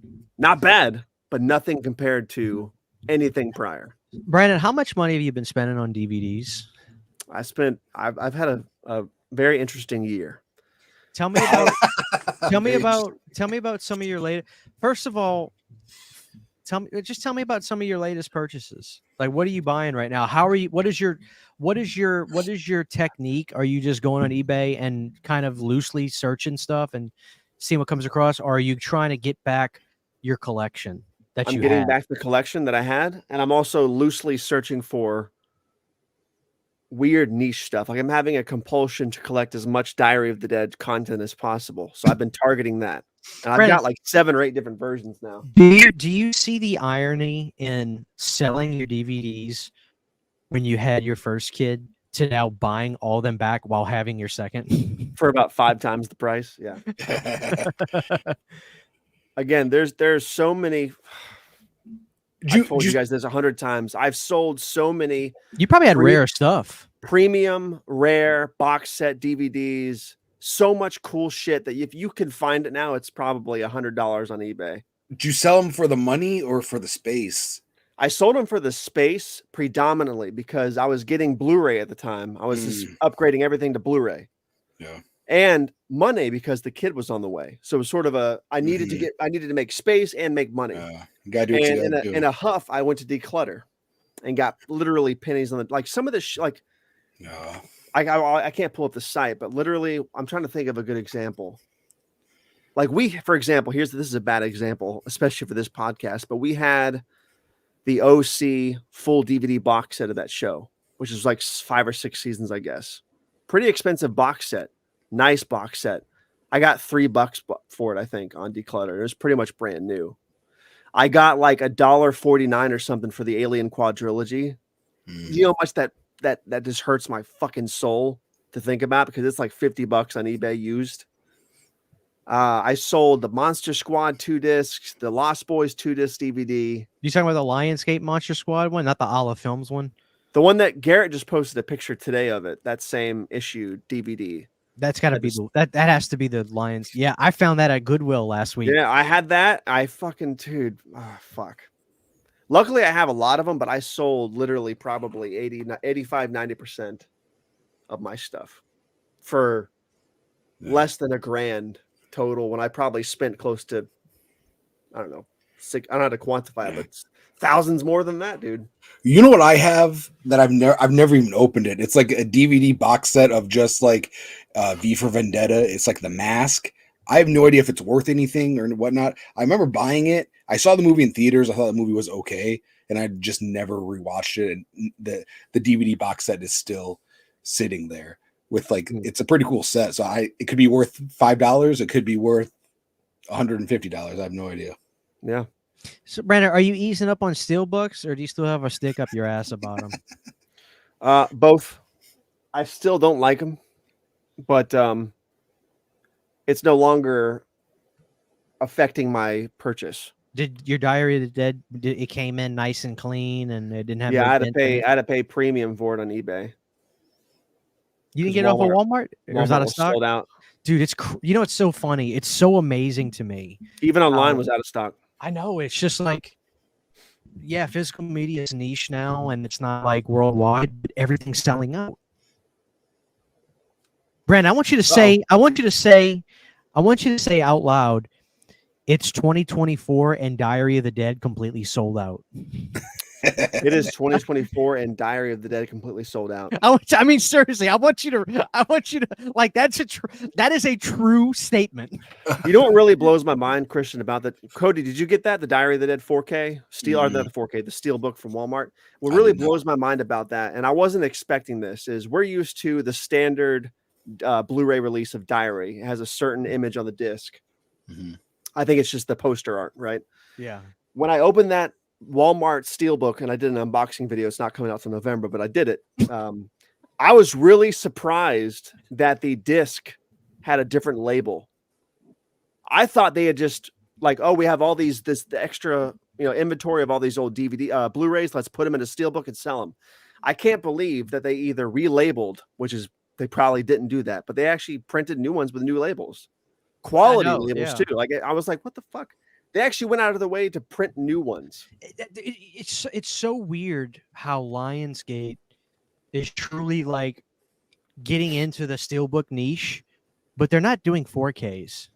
They're just redoing the same movies again, but they're doing new authored discs for them and everything, but they're not doing 4Ks. Like, I just wish I could talk to somebody at Lionsgate and be like, do you guys not realize how much copies of Rob Zombie's Halloween 1 and 2 you would sell if you did 4Ks of them? Like, do you guys not realize you could paint the whole building? Like, you guys would, like, do you not realize how big that would sell? Because, like, I used to think that, like, oh, maybe Rob doesn't want those movies. Like, Rob can't stop that, right? Mm-hmm. And it's just like, no, I really think that they're that dumb that they don't think that it would do that. It's like, are you fucking kidding me? I want Lionsgate to release Death Sentence on at least Blu-ray. I think that would be nice. The Kevin Bacon movie? Mm-hmm. Oh, dude, that movie kicks so much ass. Nobody talks about. That's my favorite James Wan movie. That's probably mine too. Besides Saw, besides Dead Silence, I think Death Sentence is probably better than both of those movies when it comes down to it. Mm-hmm. And John Goodman's intense. John Goodman, yeah, man. God, you know what? You told me to. Like, dude, I told you to watch and it, I completely forgot about that till just now. Yeah. And it's John Goodman. God, he was in there, yeah. Dude, I think I sent you a DVD a long time ago. If you did, I'll have to go look for it. Yeah, I saw that fucking DVD too. Son of a bitch, dude. Because now it's hard to find, and it's like that you can't get on anything else. I swear to God, Kevin Bacon, his performance in that movie, because I feel like at that point, Kevin Bacon was sort of not around a lot. It was like 2007, right? He wasn't doing a lot of violent shit that I knew about, really. So I feel like that in that movie is what sold him on getting cast in The Following a few years later. Mm-hmm. Oh, The Following is a great show. It was fucking awesome. Mm-hmm. Awesome show. Do y'all think James Wan is out of his prime now, or do you think he still got it? What has he done? The last movie he directed, I think, Malignant, right? Malignant, and that I was wasn't a fan. very hit and miss. I like that movie. I'll be honest with you, Malignant. that surprises me, Brandon, because that movie is just weird enough, I would think, for you. And I would think you would look at the aesthetic of that movie as being very Italian Argento-esque. I keep hearing that thing too, and I just don't see it. Maybe I'm just weird. It turns into the Matrix there for a second.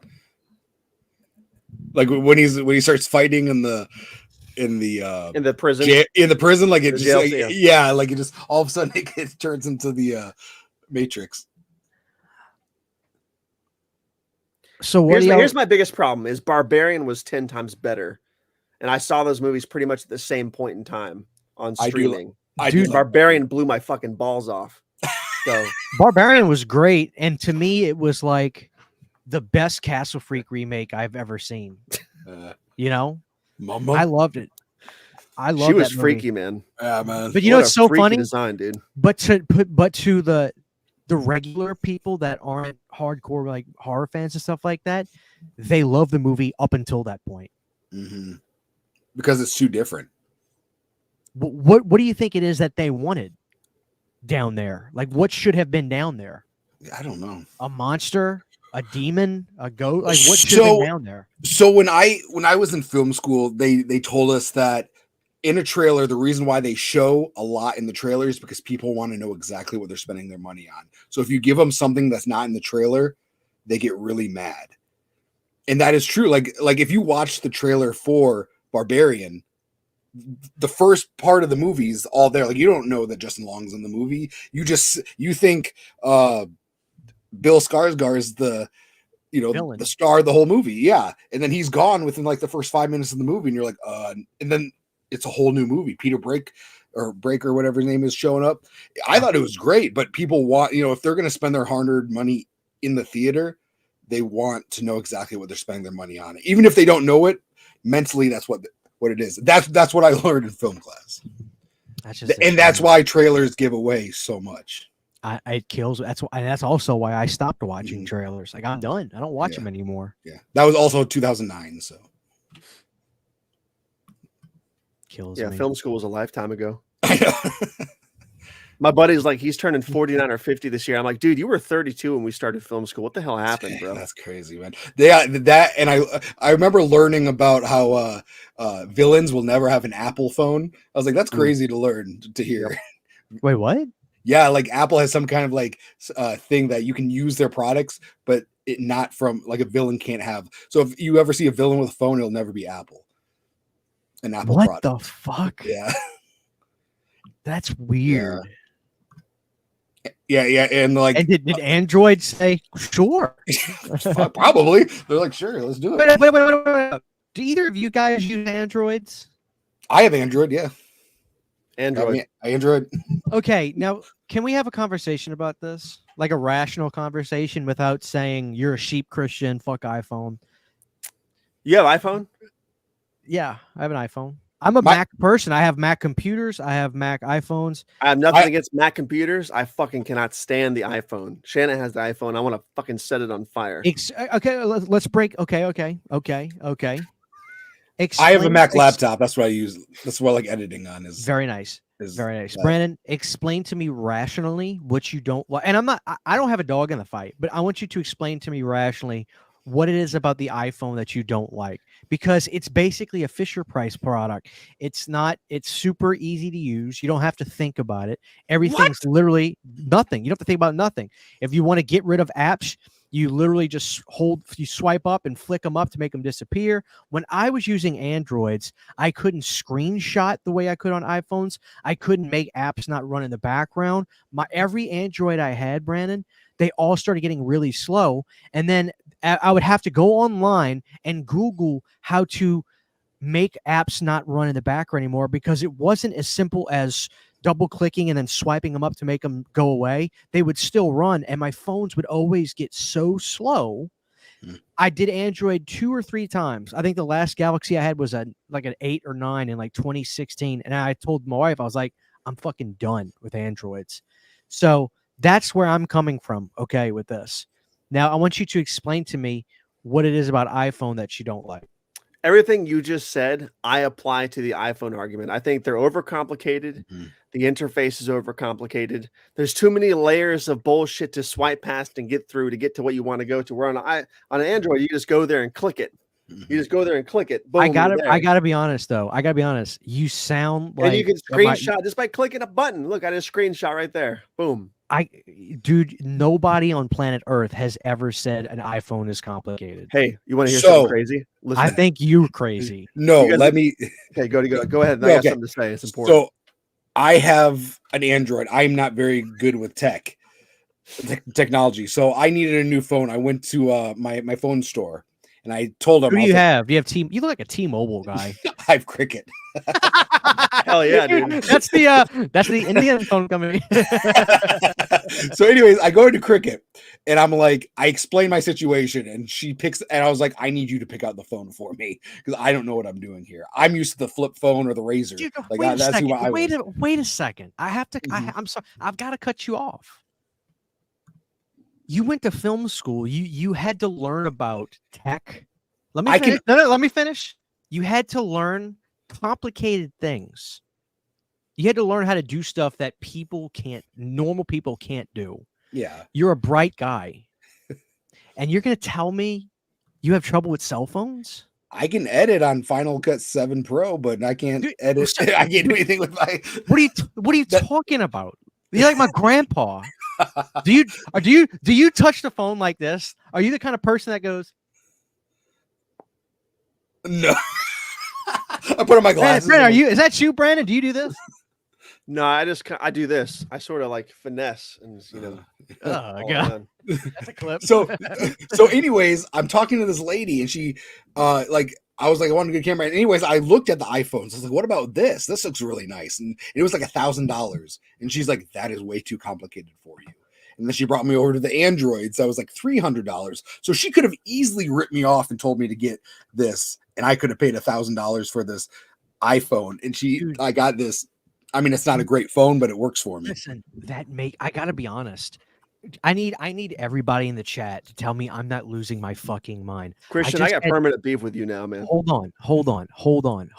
I need everybody in the chat to speak up. There's no way on planet fucking Earth that I've got two guys here trying to tell me that iPhones are complicated. There's no way. There's literally no way. And we're both film guys. Film school. Where just is like Ashton Mac, Kutcher? Because I'm being just like Mac fucking desktops are complicated because I come home to my PC workflow, everything's simple, the buttons are simple.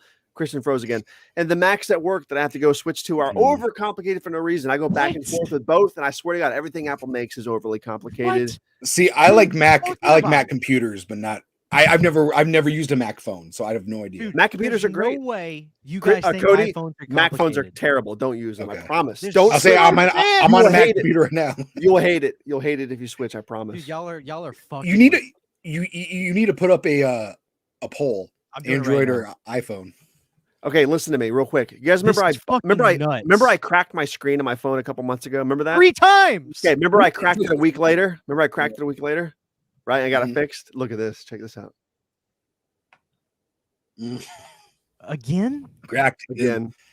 Do you not have that glass protector that goes over your phone? I have it, and the lids go up, but it keeps landing on the worst, like a corner of the desk. It lands like right there.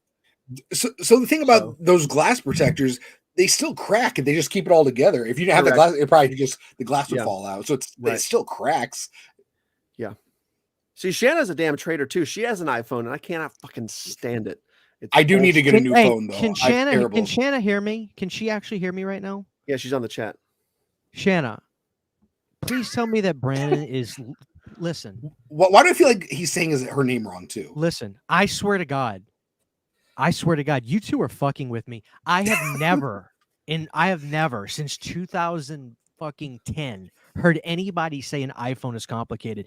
As a matter of fact, the argument that I would accept is, dude, you can't do shit with an iPhone. I can put a Nintendo on my Android. That used to be the argument, is that you can literally turn your Android into a fucking home computer. I thought you could do anything more with complicated. You guys are killing me. It's a Fisher Price item. These phones are so simple Like, there's nothing to learn about iPhones. You guys are killing me. I'm putting this poll up because I need to make sure I'm not losing my fucking mind. You're not losing your mind. iPhones are just garbage, trash. No, hold on. The poll is this? Isn't Which phone There you iPhone? go. Look. Saturn and Movie Misfits already sounded off. I'm naked. They know Android is better than fucking iPhone. There you go. Oh no, that's not the question. That's not the question. But the poll is which phone is easier to use. Oh, Isn't You're nuts. You are losing it. I thought you were able to do anything and everything with iPhone. No, that's the thing. Like, right after high school, everybody was like, "Dude, I can put Nintendos on my Android. I can literally make my what do you call them? Ringtone songs." Then why pay so much for an iPhone if you can't do everything on it? Because for a few reasons, okay? Whether you want to admit it or not, Steve Jobs was very smart. Don't give people too much options. Don't give them too much variety. Keep it simple. Tell them what they want. And the thing is this. I'll say this. Having an iPhone and iMac computers, my workflow is so insanely easy. When I record stuff for shorts, Brandon, listen to me, okay? When I film shorts, I'll record it with my webcam and stuff. I'll obviously just turn my webcam sideways so I can film a bunch of shorts. That way I can send them to my phone. Like, I'll take my webcam, I'll turn it 90 degrees because shorts are straight content like this, vertical content. So I'll take my camera, flip it, and I'll record a bunch of shorts. I'll airdrop them to my phone. I don't have to plug anything in. I click airdrop, boom. The video that I just recorded, boom, magically shows up right into my photos folder as a video. Like, I don't have to plug anything in. Boom.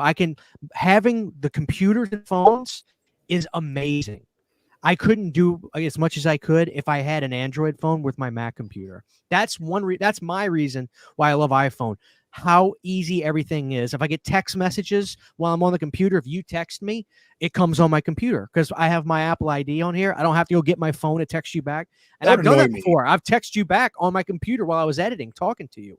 Like, having the same equipment for computer and phone, dude, the workflow is so insane. If I text you, does your computer have your whatever Android ID stuff on your computer to where you could text me back from your computer or no? Yes. You're lying. You're lying. No, nobody believes. What did Shanna say? Did she agree? She's full of shit too. She's good. Don't even read her comment. Thank you. You can't even screenshot her with doing some weird. What are you talking about? Look, I can look. Watch this. Watch. Look.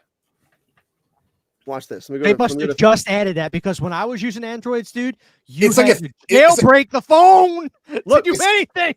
It's like you use 3 fingers. You do it that way, and then, or you do these two. Boom. Yeah, these Screenshot. Boom. One button. Boom. See, Hey, it took them 30 years to add that, dude. You couldn't do it when I had Androids. Look like Christian. This no. Okay, we got all right. A bunch of this is Android's winning. Oh, Android is winning in the fucking chat. No, see, the chat is fucking with me. They're not. Dude, they're fucking with me. There's no way you jackasses in the chat are telling me Android's easy to use. You're full of shit. They're pulling a Corey Feldman. It's all a gig. They're fucking with me. They are fucking with me. This is bullshit. Chris is gonna run out and get an Android tomorrow. No, right? You know, okay. It's a hell of a lot cheaper for Brandon, Android. Here's another thing. Whenever I had Android phones, all the videos looked like shit. It looked like Atari 2600 games when I would record. And I had Androids. The last one I had was in like 2017, Brandon. 1080p was standard back then. It looked like an Atari cartridge when I took a but how video. good is your phone video? We have cameras for video, man. We don't need phones for video. Come on. What are you talking about, dude? Most people run YouTube channels with a fucking phone now. My camera is terrible, like a concert. We're the idiots that buy equipment, Brandon, that have cameras and computers. Most people that's all they use is their phone. Yeah, but you can tell that quality too. Like, you can look at it and say that looks really good 4K, but you can also be like, I can tell it's a fucking phone. True, but you still, can tell. Can you really? I mean, I can. Yeah. Cody, I'm pretty sure you could too. It's just there's a Probably, weird, yeah. there's a weird sense, like the depth of focus, the depth of field. Mhm. I swear to God, it looks. Yeah. There's something weird looking about it. I can't describe it. It looks like it's almost like it makes the person look like they're on a green screen, Oh, okay. and Yeah, I can't explain it. It just looks very fucking bizarre to me. I just Like ended. it's defocusing too much or something. I don't know what it is. I ended the poll the second iPhone got up to 50. No, you. Fuck you guys in the chat. Y'all are fucking with me. Brandon, were you a BlackBerry guy? No, I never had one. Matter of fact, I was always super confused in that movie Transformers 2007 when he was like, "Put all your cell phones and Blackberries in here." I'm like, aren't Blackberries just fucking Cell phones? Yeah. Why are they Whoa, calling them separate Where- things? So have you? Where's the guys Palm seen- Pilot? Have Yeah, there you guys- go. Have you guys seen that new kind of phone? It might be Android or something. It literally you fold it in half like a laptop. Like you can take the phone and go and fold it. Are you guys into that, or you think it's not? It's No, too stupid? no. I feel like that screen over time is gonna get worn out. Agreed. I feel over time is like within a year. As much as people open and close their phone, I agree. it sounds like a cool gimmick, but no. Just give me a razor. I just want a razor. Eraser. No, those were the good old days. Everybody had the Razor, the Motorola. You know, it's funny, I was going through a box we had the other day. It was one of our old phones. It was a Razor phone. Mhm. Mine had the name Singular Wireless on it, and I was just like, "Holy shit!" I forgot that was a thing. And then I had another phone. Do y'all remember Altel? Uh-huh. It just takes me back. Like, what happened? Like, so AT&T bought Singular Wireless, I guess, and then Altel got bought out by Verizon, I think. Mhm. It's And just crazy. AT&T owns Cricket now, right? Yeah, and T-Mobile bought Sprint, or was it the other way around? I think Sprint got bought by T-Mobile now. Yeah, T-Mobile's the thing. Like, it's just crazy how there was so much variety back then for phones. Yeah. I had LG phones, and for the longest time, I thought it meant I had a large phone. God honest truth. I thought it meant large. Like, what kind of phone do you have? Large. That's how bad I am with technology when it comes to phones. I saw my old Nokia phone in the drawer. The other day at work, I was trying to text one of my coworkers like about something with the line going on that he needed to look at, and like he never did what I was asking him to do. So I finally walked in. I said, "Hey, did you get my text?"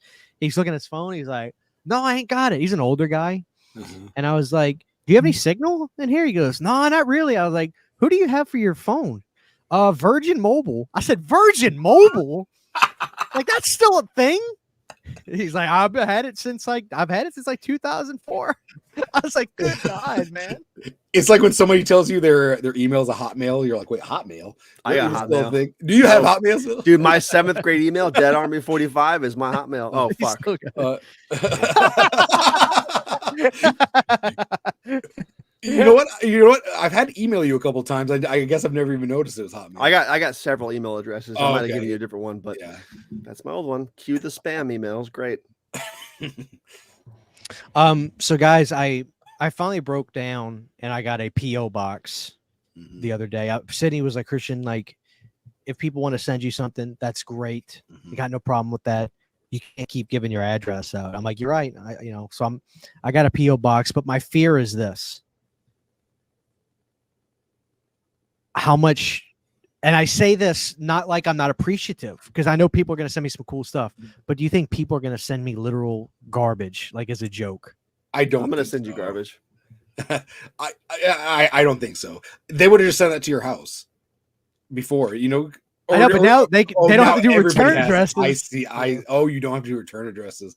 I don't think you do.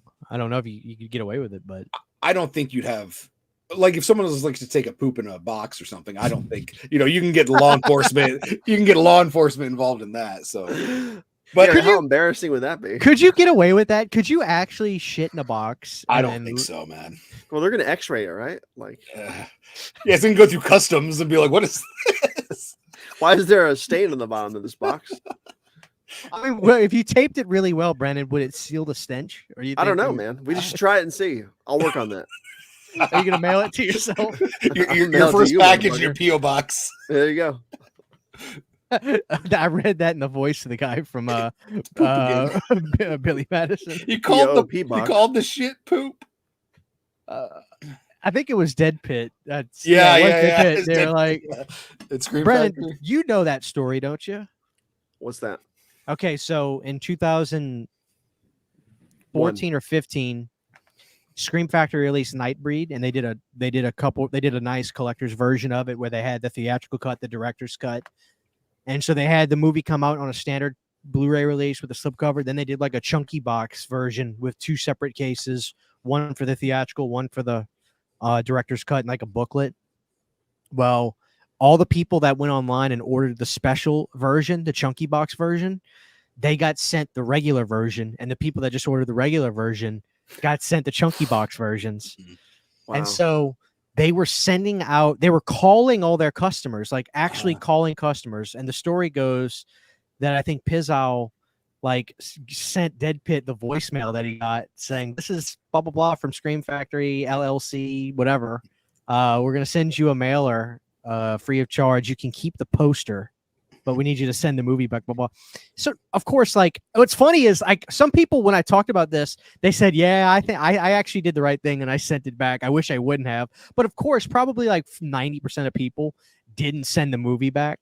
And so Dead Pit being Dead Pit, they were on their show and they were just like, I'll do my best Wes impression, but he's like, yeah, y'all just fucked up, man. If they're trying to make y'all send shit in, y'all ought to just shit in a box, shit in that box, and send it back to them. Well, I think they got wind about that, and they were pretty pissed off. I wonder if it actually happened. I mean, they can't require people to send the shit back. That's their fucking fault. What are they gonna do? Charge them Yeah. for it? You can't do that. Well, the only thing I think that people might have been scared of is if I don't comply, will they blacklist my email and not let me buy from them? Well, that's That too might bad have been their people's point. fear. You lose a bunch of customers that way. But oh man, so this was a great episode. 50 episodes, man. What's the date? This is the August show. I don't know if Brandon wants to do. You want to do another pumpkin show this year, or do you think you can beat your record for the fastest carved pumpkin? Probably, Dude, he was done in 5 minutes. Yeah, I'll carve 2 this year. I'll carve 2. Oh man, that was fun. That was really fun. That was one of my favorite moments. I was out in my kitchen. People thought I was in a bus stop Yep, that's right. in front of the lockers. that light going off. Yeah. You want to hear something crazy though? Yeah, This is the 50th episode of Planet Dirty, but this is also the 12th episode this year. Wow. That's all I really got to say about that. Wait, 12 episodes. Don't you guys do one a month? We did a little bit more this year than we thought. Well, what we did, like one thing, Brandon had this idea. He's like, dude, it's so funny because Brandon had the idea. He's like, we need to do a show at like 3 a.m. Don't talk about it. Just we did it, but I felt bad because I didn't plan it with Brandon. I had a gig with my band. I was coming home, and it might have been the weekend. Yeah, I was coming home, and remember, Brandon's an hour ahead of me. And so I was like, Brandon, let's do that midnight surprise show. And he was like, yeah, I'll do it. But I could tell I felt so bad. I think I ruined his whole next day. Yeah. I was in I think he regretted it pretty bad after that. Yeah, because I was on the show, but I was in a hotel room. Remember? That's right. Yeah. Oh, that's right. Yeah. You were at another goddamn convention. Oh man. I saw you take a picture of Cody Leach. Do you guys just happen to have the same shirt on? Yeah, it was weird. That was funny. Yeah. Yeah. Oh man. Anyway, I mean, we're about to hit 2 hours. If there's anything you guys want to bring up before we wrap, bring it up. Yeah, I think you want to show off real quick, Brandon. I have so much shit, but it'd be too much to show off here now. Okay. I've done like 35 unboxing videos for all this shit, but I've gotten so much new physical media. It's not even funny. You got you're reorganizing your shelves right now, or? I've got to reorganize, but they're a mess. Dude, so, Brandon, those little book movie shelves you get at Walmart? They're kind of like a foot deep, and like you can get the 3-row ones, or you can get like the big 5-row ones. You put them together. They're just a particle board, like movie shelves. Well, I I have 2 of those in my horror movie room, and I've got them double stacked with movies. They're thick enough to where you can put a row of movies, push them all the way to the back, then do a whole nother row in the front of them. I've got 2 of them that are double stacked all the way. And I keep getting a bunch of horror DVDs because I'm just like so into that right now. And I was like, man, and then I have where my TV is. I've got a TV stand that has like I took the doors off because they were just a pain in the ass, but those are filled with DVDs too. And I was like, man, I got to figure something out. And so I was like, if I got another shelf, it's got to be one that I can fit a lot of shit on. So I ordered one of those rotating ones, like the spinner shelves. I think Garrett had one. I think you can fit a lot on those too. I think you put like 500 something movies on them, I think. So I'll get that this week, and I got to put that together. But I'm gonna make that strictly Anchor Bay and cool like vintage horror stuff. So was it expensive? I've heard they're expensive. I'll tell you exactly how much it was. I know I waited for it to go on sale, and the different colors cost different prices. As a matter of fact, let me see how many movies it can actually hold. But it saves a lot of space, I know. So they range from 200 to about 350 depending on the color, but I got mine. I think this is what I paid. I know it was under 200. I got mine on sale for 180. I know you can't really see that's it, not bad. It's 186.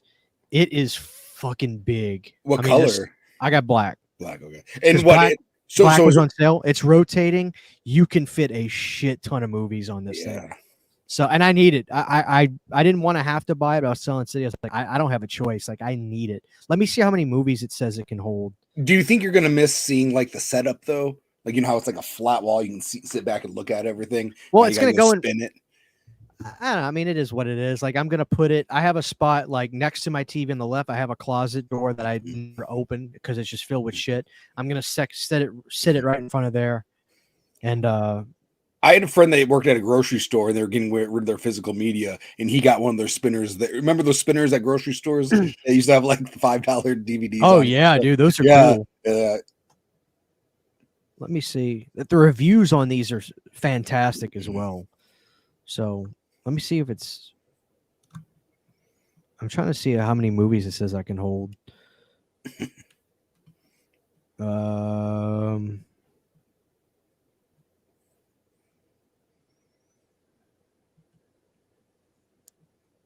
I can't find it on here. I know it was a shit ton. I don't want to waste too much time, but it can hold. I think it can hold hundreds of movies. Dang. So after that gets filled up, I have to either sell a bunch of shit, which I actually need to go through and sell a bunch of shit. Like, I don't need VHS on DVD if I got that on Blu-ray, you know, stuff like that. I need to just go hawk it. But dude, I had VHS 3 on some format, and you couldn't watch it unless you had like a internet connection. And at the time, I didn't or something. What? It was weird, and I hated it, and I was never able to watch it. VHS Viral was the third one. Yeah. So I've never seen that one because every time I put it in, it said, you need to be connected to blah, blah, blah. It's like, and this was at a time where I didn't have that. So this was years ago. So, but yeah, it was weird. Severin. Brandon, did you order stuff from Severin for their sale?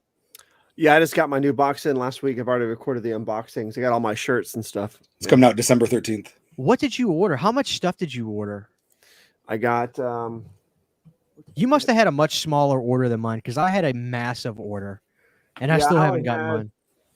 With Opera, I had Opera plus 4 or 5 other titles, plus all the Opera merchandise in the shirt.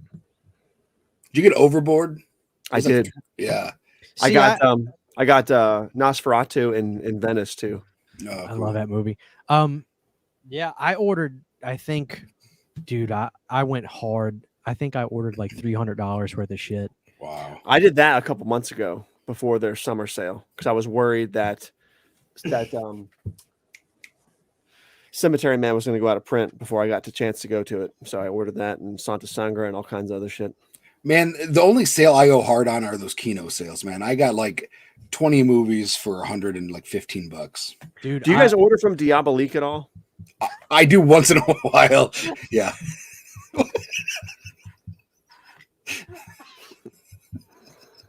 You made it sound so like It is French. diabolique. It is not diabolic. You sound like you're French. It's a French company. Is it? There are 2 dots. There are 2 dots above the I. It's diabolique. It's not diabolic. It's diabolique. There's the clip. Look, I'll show you guys right now. Watch. At Target. I just got some Kino titles. Let me show y'all. You watch Turbulence yet? Turbulence. I just got it in. Oh shit! Have you guys heard about the Troll books? The Troll books. I just found out about this. Christian, let me share the screen. Christian can't hear us. Christian, let me share the screen real quick. We keep talking at Christian, but he has no headphones on. Sorry, what was that? Let me Brandon? share the screen. Let me share the screen. How do I Go do ahead. that? You got to add it, and then I'll accept it for you. I present it. Share screen. Yeah, hit present, and I got to accept it.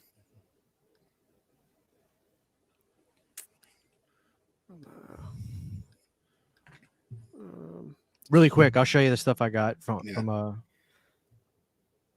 Death Wish 4K. Charles Nice. Bronson. Mm-hmm. Squirm. I wanted this for so long. Scream Factory had it. Went out of print very fast. Yeah, excited about that. One of my favorite creature features, frogs. Sam Elliott's in this. This is an awesome movie. Sam Elliott's awesome.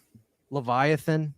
They came out. They had this on 4K, but I this is the 4K scan. I got it on Blu-ray because I'm just saving money with Kino, and you get these really cheap. I need to get that. Happy birthday to me. I got that too in my last haul.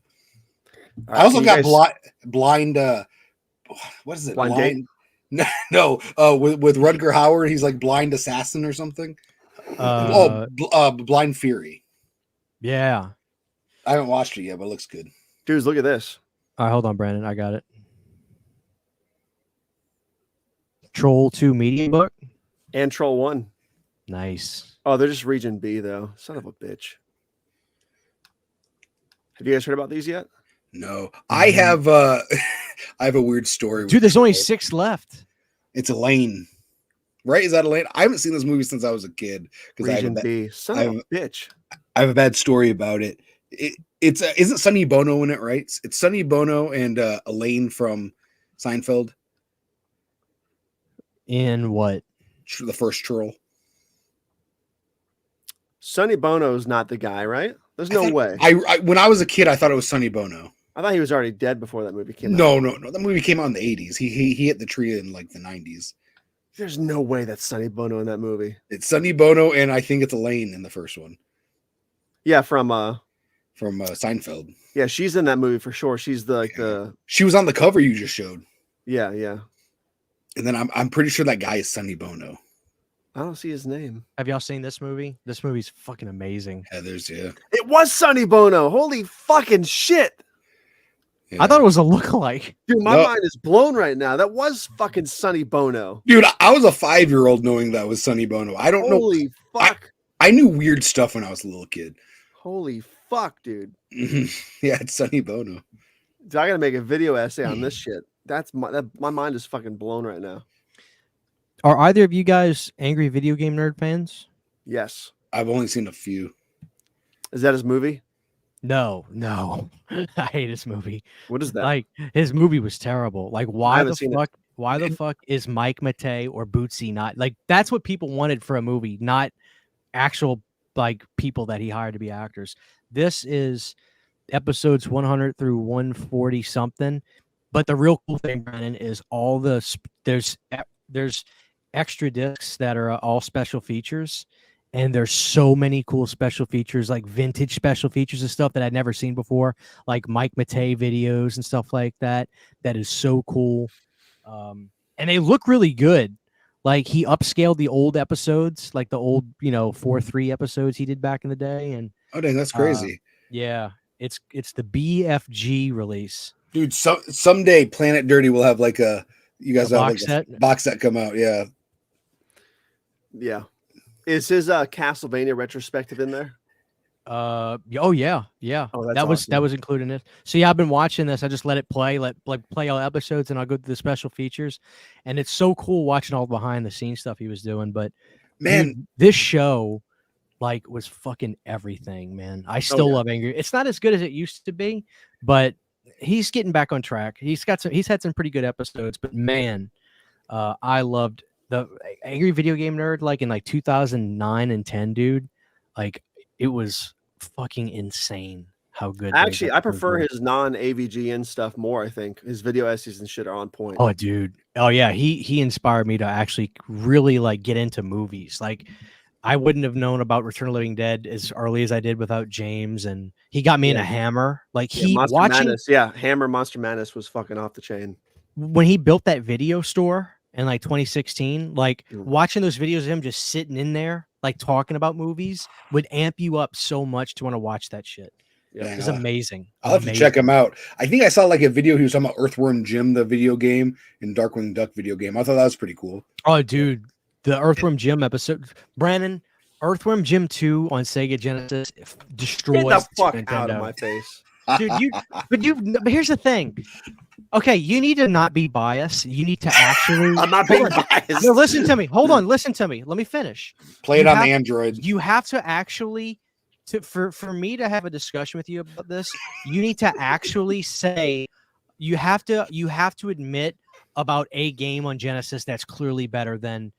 I've admitted several. Without the original... talking about Mortal Kombat. It's got to be because we've already talked about Mortal Kombat. There has to be something else. And if you don't admit that Aladdin is better, and here's the thing: get out of my fucking face with that bullshit. Brandon, the world acknowledges that Aladdin on Genesis is better. The world. Everybody knows that Aladdin SNES takes Genesis. Nobody. Yeah, it does, dude. Said that. Has a better soundtrack, better levels. It's a funner game, and you actually fight the snake at the end. You don't do that in the Genesis version. Listen. Here's what I will say. The Genesis version just fucking ends.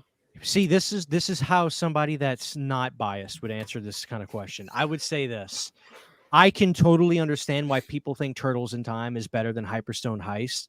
I will say I think that the music is better on Hyperstone Heist, and I like that it's not as long of a game. It's a lot more accessible for people to be able to beat on a regular basis than Turtles in Time. That's why I prefer Turtles in Time. But I can understand why people think that's why I prefer Hyperstone Heist, but I can understand why people. So I can admit that I'm in the minority there, but you can't say, yes, I know the world is right that Aladdin is better on Genesis, but I'm going to disagree with the world. I need you to admit that you realize that the world knows that Aladdin is better on Genesis. No. I just need you to admit it. Nope. You're killing me, dude. Nope. I think the pool of people have made it clear that the Aladdin SNES version is far doing a poll. superior. Doing a poll.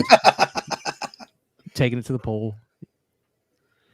The SNES game has better levels, better music. It's more difficult and a way better ending than the Genesis version. Dude, you're losing it. He's spiraling.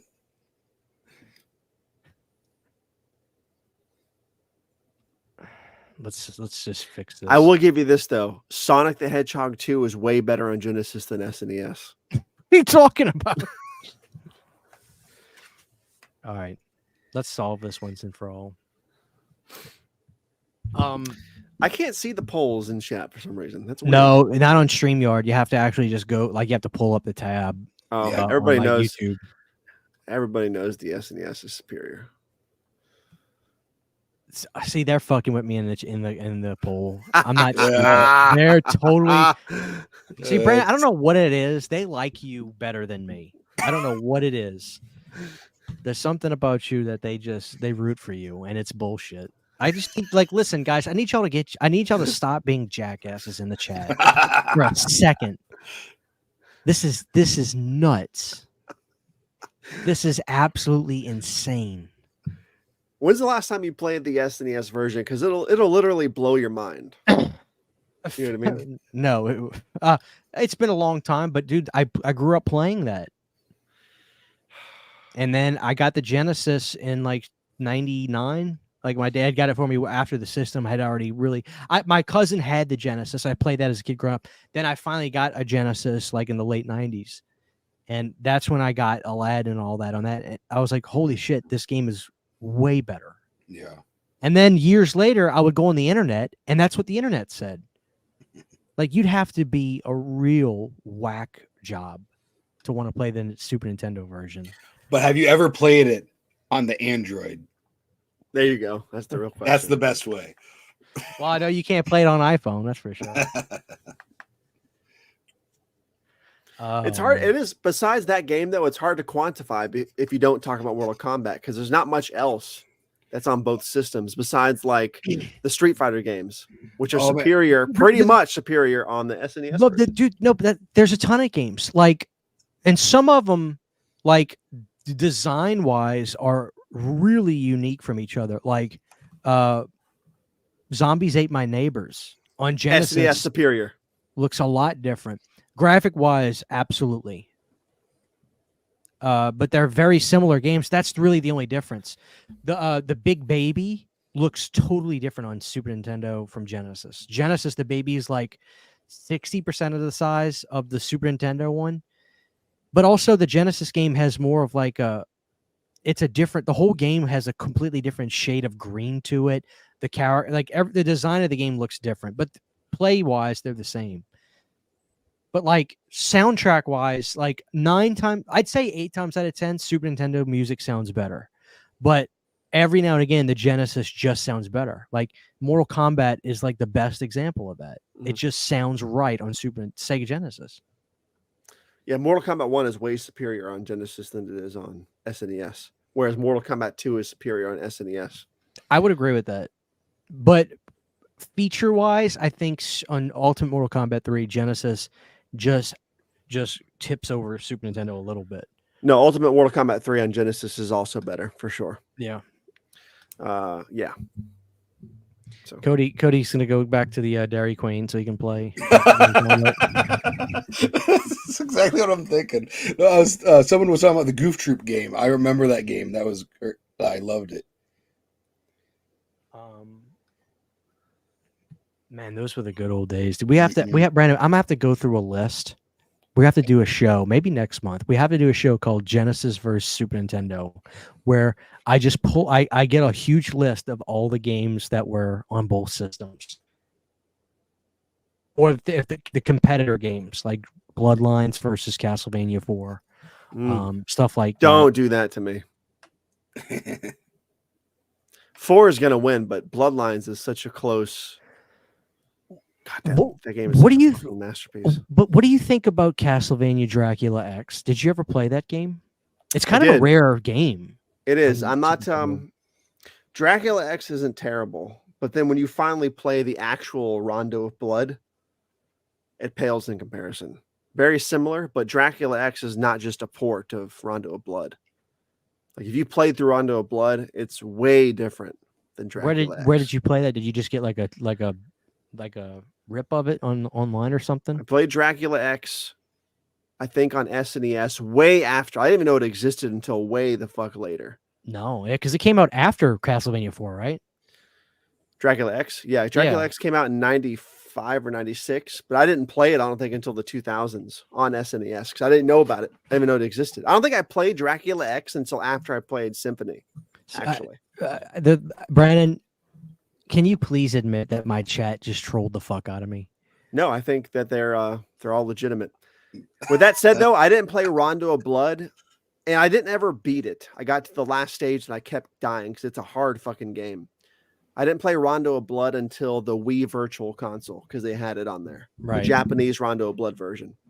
But you can get it on the PSP collection now. I think there's a PSP set with all 3 versions of the game. It has Symphony, Dracula X, and Rondo of Blood, I'm pretty sure. Are you guys interested at all? I don't know, Cody. I don't even know if you even have a PlayStation 5 or an Xbox or whatever. But Brandon, are you interested in all in this new side-scrolling Halloween Army of Darkness game? No, not really. Not at all. Are you? Yeah, because I'm a side-scroller. Like I'm a side-scroller too. I love side-scrollers. It's my favorite type of game. I'm just not. It's coming in like a thing that you set up, right? It's not something you put in your computer or it's not like a game console. It's the own like arcade. No, it's on right? it's on PS5, PS4, Xbox. Why would it be a side scroller on that though? Because I think it's really side scrollers are still really popular. I think it's like because there's on like I don't know. I was thinking it was an arcade that was coming out. Well, it's arcade style, I guess. It's side scroller. You remember Metal Slug? those games, Metal Slug? Like it looks like that. It's just like you're trucking through, blowing shit up the whole time. Army of Darkness, the Evil Dead. I keep saying Army of Darkness. The Evil Dead game looks really fun because you're just Ash going through the woods and fighting deadites and blasting them and chainsawing them. Did anybody like? I just thought of this game right now, and I love this game. This is probably the last video game I played that I loved. This was probably like early 2000s. Do you guys ever play a game called? It was like Worms Armageddon. I don't think so. It was a fun game. What are you talking about? It was called Worms Armageddon. It was just like you had like 2 teams of worms, and you'd like set up like different like weapons, and you'd try to kill the other worm. Was this on ColecoVision? I played like I remember downloading a free demo on my Dell computer. Worms Armageddon. Yeah, it was awesome. You know what though? You bring up a good point. Were you guys back in the late 90s, early 2000s? Were y'all PC gamers? Did you just get games from Big Lots on PC when they would show up cheap? No, not ever. I played PC games, but I was by no means a PC gamer. But like, you know what's crazy is Sega put a ton of their games on PC. Like I had Sonic Racing on PC. I had Sonic Blast on PC. Sonic and Knuckle. I even showed you guys on the show one time. Like I don't want to grab it again, but like it's Sega games for PC, like Sonic and Knuckles and stuff on there. It's so cool. So go ahead, Cody. Go ahead. No, you go ahead. I was to say we should do a video game episode because there's all kinds of shit I want to talk about. Like I have the Doom collection for PC games. It has Doom, Doom 2, and Final Doom. This is way before Doom 3 came out. A PC collection. Oh, I want to see all that. I had you a Diablo guy? Games. Not really. I played Diablo 3. I wasn't really into Diablo. Do you know the legacy, like the legend of like the first I was a Diablo? Quake guy. Well, hey, that's why I was. I was watching something about video games when Diablo came out. You know who was a big player of the game, like a famous guy? You know the guitar player Yngwie Malmsteen? Not off the top of my head, no. He's massive. I mean, he had huge records in the 80s, 90s, still plays. He's like a guitar god. He's famous. He was like openly playing the game back in the day when it came out. And there's a lot of stories about people remember playing a guy that's name was Malmsteen on there, and they were like, "Oh, I wonder if that's a guitar player." And it was actually him playing because he's talked about how he was a huge Diablo fan when that came out. But if you don't know who it is, I guess it's not cool. But I can't believe you don't know Yngwie Malmsteen. Like he is a guitar god. I don't know. The name's not ringing a bell. I need to look him up. I guess. Oh, dude, yeah, he's the man. I got a box today. Did you? Yeah. Are you glad they brought the retro designs back again? Well, yeah, you know they did last year. They added these stupid X's over their eyes because of some. Yeah, that's weird. They did some partnership. This guy who's an artist that does that kind of style. It works for his art, but I didn't like it for the monster cereals. It reminded me of like when fish are dead in cartoons. They put the X over the eyes. Yeah, exactly. Have you ever noticed that? Like when fish died, they have X's on their eyes. Brandon, I've built up Fruity Yummy Mummy in my head so much because I've never had it. Well, how good was better. Yummy Mummy and I don't remember Yummy Mummy that much because I haven't had it out in a long time. But Fruit Brute was out more recently, I think, and it's still pretty good. I think that was a cherry flavor, and I always liked it better than everything else. The X's were not last year though, because last year was the introduction of Carmela Creeper. Yeah, it was 2 years. God, time flies. Yeah, she's back too this year apparently, and she has a vintage design, but I haven't found her yet. You know what though, dude? Like the cereal wasn't that bad, but if you're gonna bring a new character, you've got to hit it out the park. Yeah, it was kind of a weird flavor. It was like caramel. It was like a caramel apple, but it tasted like, stale or something. Brandon, how much of a miscalculation was it for them to not do Creature Crunch and do like a Creature from a Black Lagoon character? How much of a missed opportunity was that? They should have done that because I know that there's like a fan cereal called Creature Crunch that you can find artwork for. I'm not sure. Yeah. So what if they were to make someone come out, what flavor would you want them to do for a Halloween flavor? I just want Fruit Brute Brack. That's all I want. That's all. Well, let's see. So we got chocolate, we got blueberry, we got Frankenberry Strawberry. is technically strawberry. Fruity Yummy Mummy, Brandon, what's the difference? What about like a strawberry lemonade or something? Well, I that's think not or strawberry like watermelon. I guess those are more like summer flavors, but hell, Yeah. throw it on there. I think Fruity Yummy Mummy was sort of a fruit overall flavor, where Fruit Brute I think was just cherry, if I'm remembering correctly. Why don't they? Do Fruity they have Yummy a Mummy was like a sort of pumpkin like a spice fruit one? punch. I don't know. I'm not a fan of pumpkin spice cereal. Are you guys like every pumpkin spice? I don't like, think I've had chews, one. I don't like them. I'm a rocky world right now. No. My favorite cereal It's for not Halloween Cheerios time, pumpkin spice. not Cheerios. Kellogg's pumpkin spice frosted flakes are so good you'll slap your mama. I need to try those. Yeah. Oh, dude, I got a box today. The fucking greatest. But you know what's an underrated cereal, Brandon, for Halloween?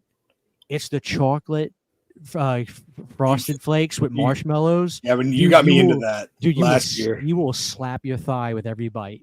Yeah, I didn't try those It last is year. I'll try them this fucking- year if they come back. Cody, Yeah, it was good. Yeah, was I fucking around about them? yeah, it was legit, dude. And the box comes it comes in family size and family size only at Target. Family size. Yeah. They have at Target. That's where I got these at. They didn't have Carmelo Creeper, but they had the new Lucky Charms Halloween cereal. I need to try that too because it looks Dude, like it's chocolate. Target. Whenever I go to that cereal aisle, it's always something like I was like, what is this? I've never heard of Chips Ahoy cereal. I've Yeah. never heard of, Dude, they got that new berry. They have Fruity Pebbles. They have Berry Pebbles now. yeah. I haven't tried them yet. Have you? I don't. So I actually just got Fruity Pebbles, and it has marshmallows in them. But I'm kind of not digging the marshmallows in them, and I want the marshmallows out of them. Yeah, that'd Hey, be weird. y'all tell me I'm not losing my mind. I was telling Sydney I used to love this cereal, but it was so bad for us as kids. I don't even know why they were making this. And she's like, they didn't make that. I think the name is even this. I may be off on the name, which is why she's arguing with me. Please tell me I'm not imagining that there was a cereal called Oreo O's. when we Yes. were Those are kids. still Yeah. around, dude. Those are still Yeah. around at Publix. At I get them all the time. I was gonna say I feel like they're at Target. Let's look them Yes. up. Oreo O's are so Oreo good, O's, dude. yeah. They went away for a long time, and they came back in the last 10 years, and they're so Oreo. good still. They taste the same. They haven't changed the flavor at all. I've had Oreo O's probably since the 90s. Dude, they still make the milk taste the best out of any other Yeah. cereal, I think. Like, dude, yeah. Berry Oreo O's are Whatever, Yeah. Brandon, they got the white Oreos. I ain't seen those. I haven't seen those before. Dude, they got mint chip. I haven't seen those either. Those are probably only in like wow. international markets. Dude, one of the best cereals was the Rice Krispie Treat cereal. Yeah, they That don't shit make was that so anymore, do good. they? Mm-mm. Yeah. I remember they brought it back for a little while, and then it just kind of disappeared again. Do you guys remember Nesquik cereal in the 90s? Mhm. It was so effing good, dude. Nah, you're making that up, dude. I'm not. It was so good. Yeah. It was And they- better than chocolate, than Cocoa Puffs, I think. Yeah, and they used to have, dude. They used to have a Nesquik taffy bar too that I used to like. I'm just fucking hungry now. Brandon, Bear Did you ever- Kicks. did y'all Oh, yeah. ever eat it's my grandma used to get my great grandma used to get it when I was really little. It was the cereal with the big ass frog on it. It was called Honey Smacks. Honey Smacks. So good. Dude, that I didn't like Honey Smacks.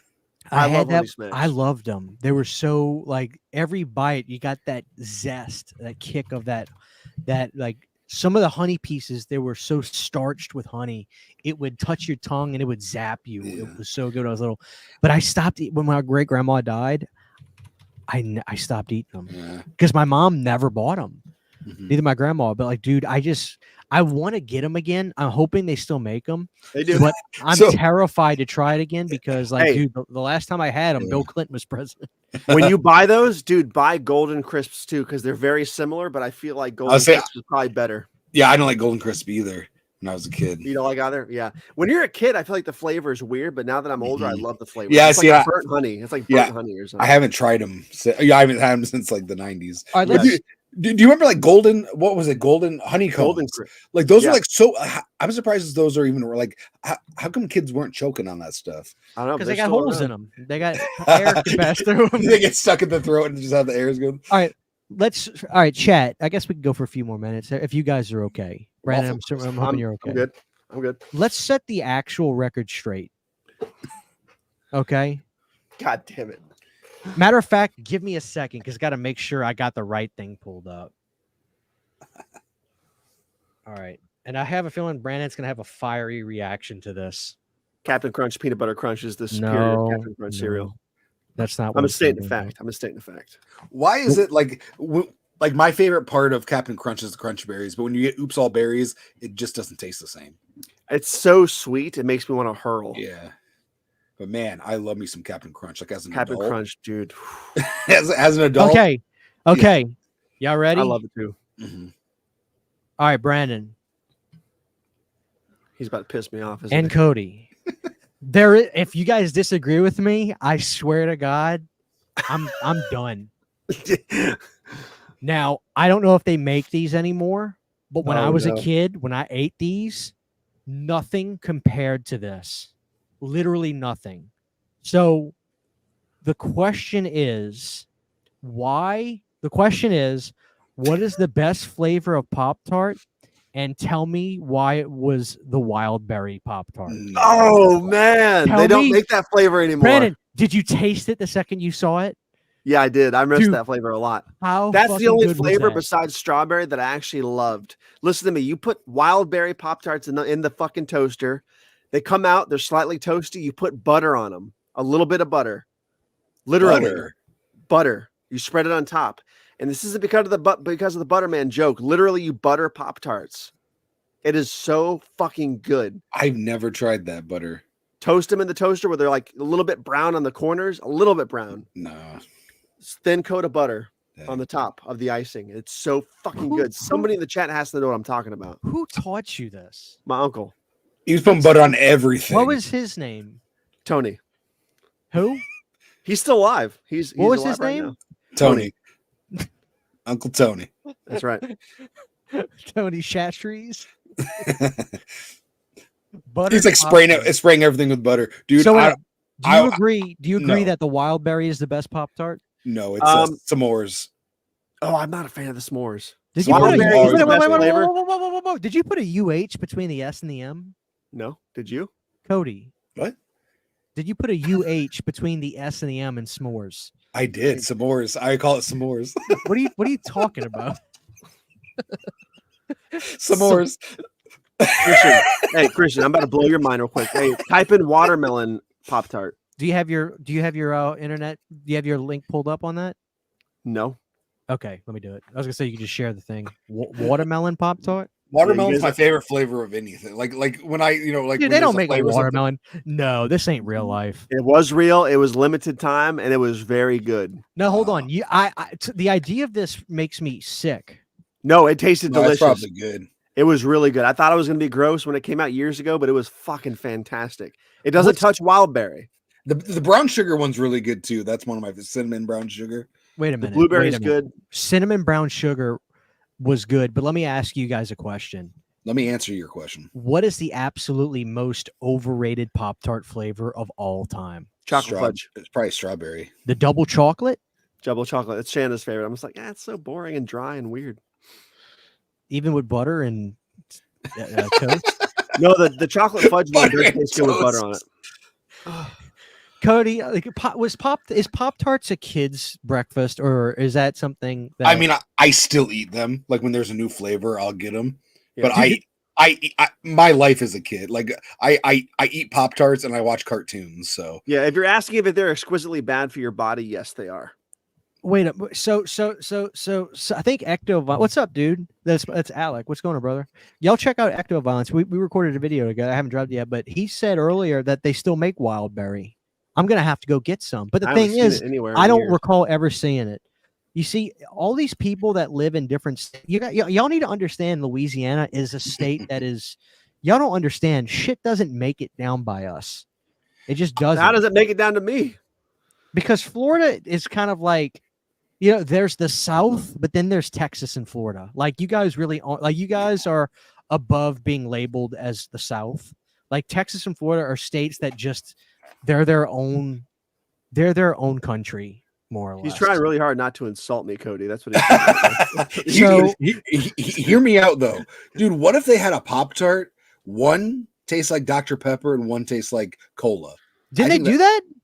I don't know, but I'd like that. I think they did a Dr. Pepper Pop-Tart. I think they're coming out with a Oreo. It's like Coke. It's like Coca-Cola and Oreos are coming together because Oreos was doing doing those weird flavors for a while. Oh, this is what they did. This is what they did. A&W and Crush Pop-Tarts. That was real. Brandon, that sounds disgusting as hell, but I guarantee you would probably love the Crush one. I think I had them and I think they were okay. The unfrosted blueberry Pop-Tart's the best, probably. Unfrosted Pop-Tart. I feel like that's a Wait, sin. Brandon, you eat the unfrosted Pop? That would be They're so good. You probably put butter on that. But yeah, you do. I didn't even know they made unfrosted Pop-Tarts. Wait, what's in the I'm middle? not sure if Pop-Tarts brand makes them, but I know that like the off-brand ones have unfrosted. I'm sure Pop-Tarts probably has unfrosted somewhere. Now here's the other question. Here's the other question. When you were a kid, my mama used to open up the pack and hand me the one Pop-Tart. No. Were y'all one Pop-Tart kid, or did you double up and you took the cellophane It was both, off? and I was ended up wasting half of one. Yeah, I'm a double. You wasted half of a Pop-Tart? They're just too sweet, and they would sit around all day, and then I really just throw it Oh away. no, I was a double popper. Now let me ask y'all a question, and for the people in the chat that are old enough to remember this, Brandon, do you miss when candy used to be wrapped in foil? Yes. Did tell me the chocolate tasted better in foil? It did taste better in foil. It was better. I guess preserved is the wrong word. It was fresher in the tin foil, and they were making it with better ingredients back then too. I think it's filled with way more crap than it was back then. Not that it was better back then, but it was slightly better than it is now. Dude, The crunch bars were awesome. Like just peeling the tin foil off the crunch bars. Here's the question. And they don't taste the same now either. No, they taste like they're harder. I feel like they're harder. Candy tastes like shit. And the caramello bars taste really bad now. They taste gross. Let me ask you guys a question, Cody. When did they stop with the foil? I don't remember when they stopped. I don't remember either. Early 2000s. See, I thought it was later on than that because even like I feel like I had like it was either like a symphony bar or like one of the big Hershey's bar. I remember I'd get them like every so often, and they were in the tin foil. Then all of a sudden they were not. This was like 2018. I felt like maybe I thought that. But these were like the king size bars. I thought Kit Kat went away from foil in like 2001 or 2 or something. Wait a minute. They did have foil. They did have foil. Yes, but here's the question: Kit Kats had foil. You pulled the. You can use. I think I used to be able to. You can either. It was a slip cover. It was like a slip cover, or on the back you can just grab where it meets and peel it off, and then you undid the foil. Here's the question, Brandon: did Snickers come in foil with the slipcover as well, or am I just completely off base on this? I remember Snickers always being in plastic. Same here. Always that one. Now wait a minute. What about the Reese's cups? I remember those always being because my dad used to buy my dad would buy the 12-pack long boys and stick them in the fridge, but I can't remember if those had foil around it or if they were just exposed in the. I feel like those were exposed in the plastic. I thought. Were they exposed in the plastic? I thought so. I thought it was pretty much just Hershey's, Kit Kat. There's a Mandela effect going on right now, Cody. Hold on. Dude, I totally forgot about Twix and foil. Yeah, Twix. Yeah, and then you used to peel it. Yeah, now everything is like, dude, I don't know why it bothers me when Twix comes with just one, like the fun size. It's like, this is a waste of my time.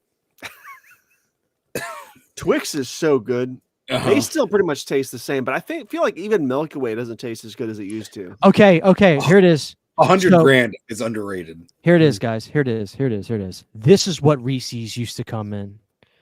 Excuse me, it's Reese's. People get pissed off, but doesn't Reese's sound so much better? Yeah. Don't you like saying Reese's Pieces? Yeah, Reese's Pieces, yeah. And we also need to bring the Simpsons back to promote Butterfinger BBs. So they were in these kinds of cases. Well, that's the singular version, though. Those are like the pillowcase. Those are for the Halloween right there. But I still think my dad used to get.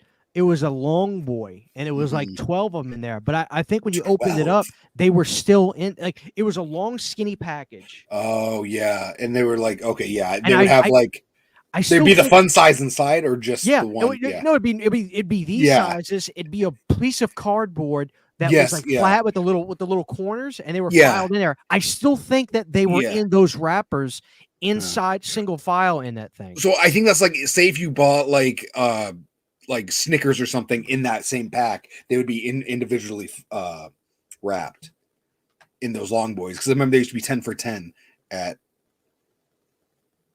my grocery store, and they'd be like the mini size, but they'd all be wrapped together.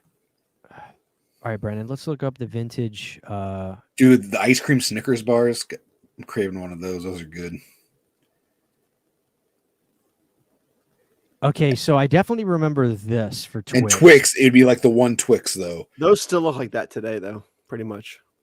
Hold on, let's compare. Let's compare notes. Twix, So, it's all in the mix. New Twix packaging. Let's see what it looks like today. Yeah, it's pretty close. The 2 lefts. I remember that. All right, vintage Kit Kat packaging.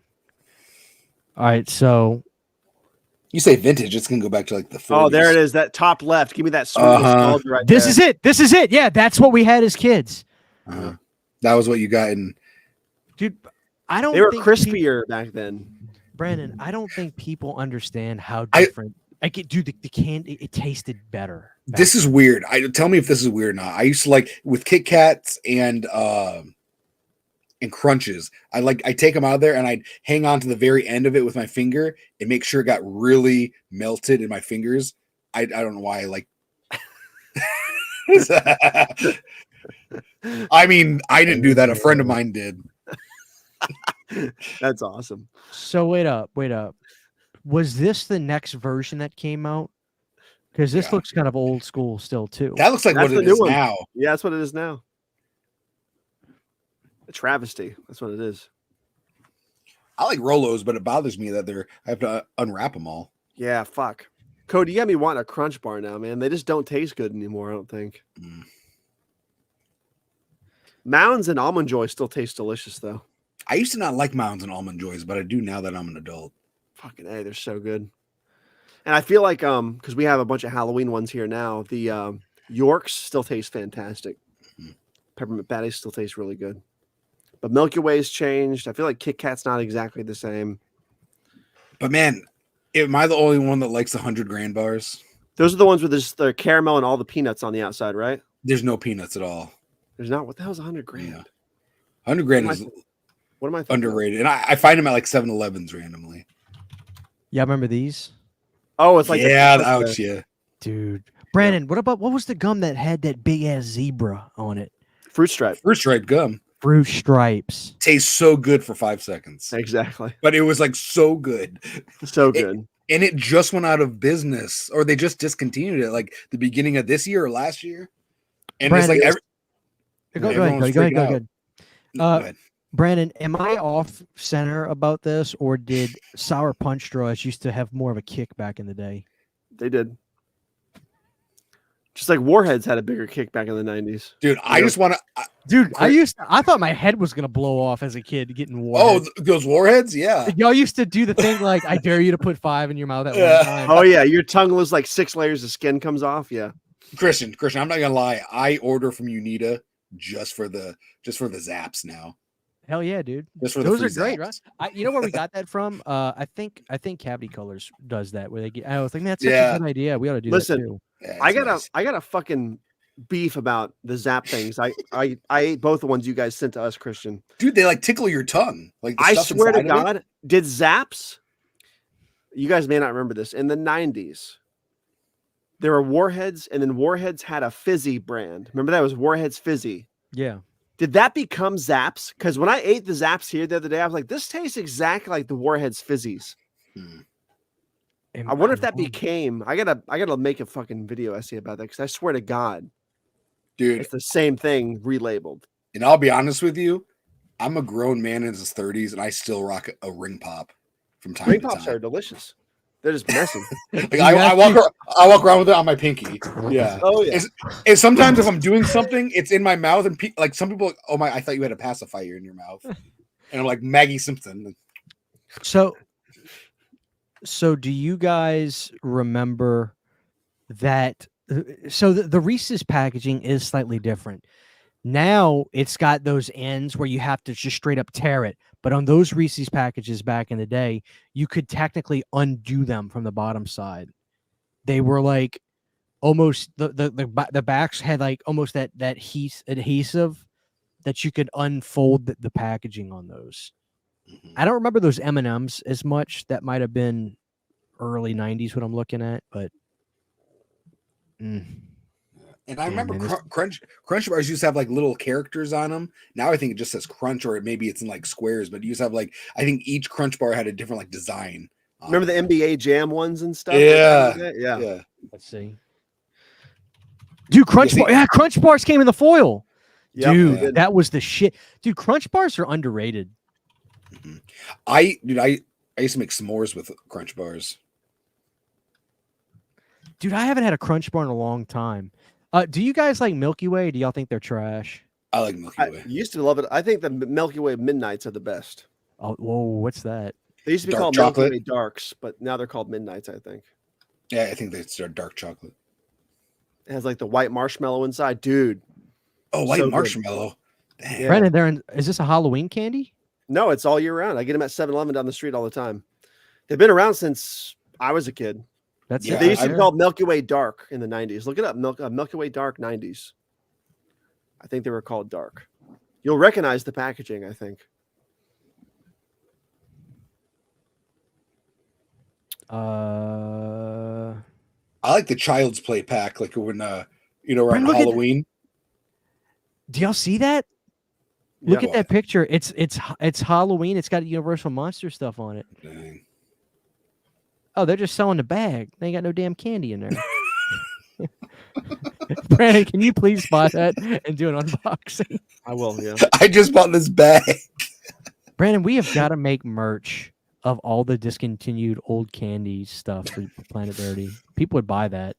Planet Hungry.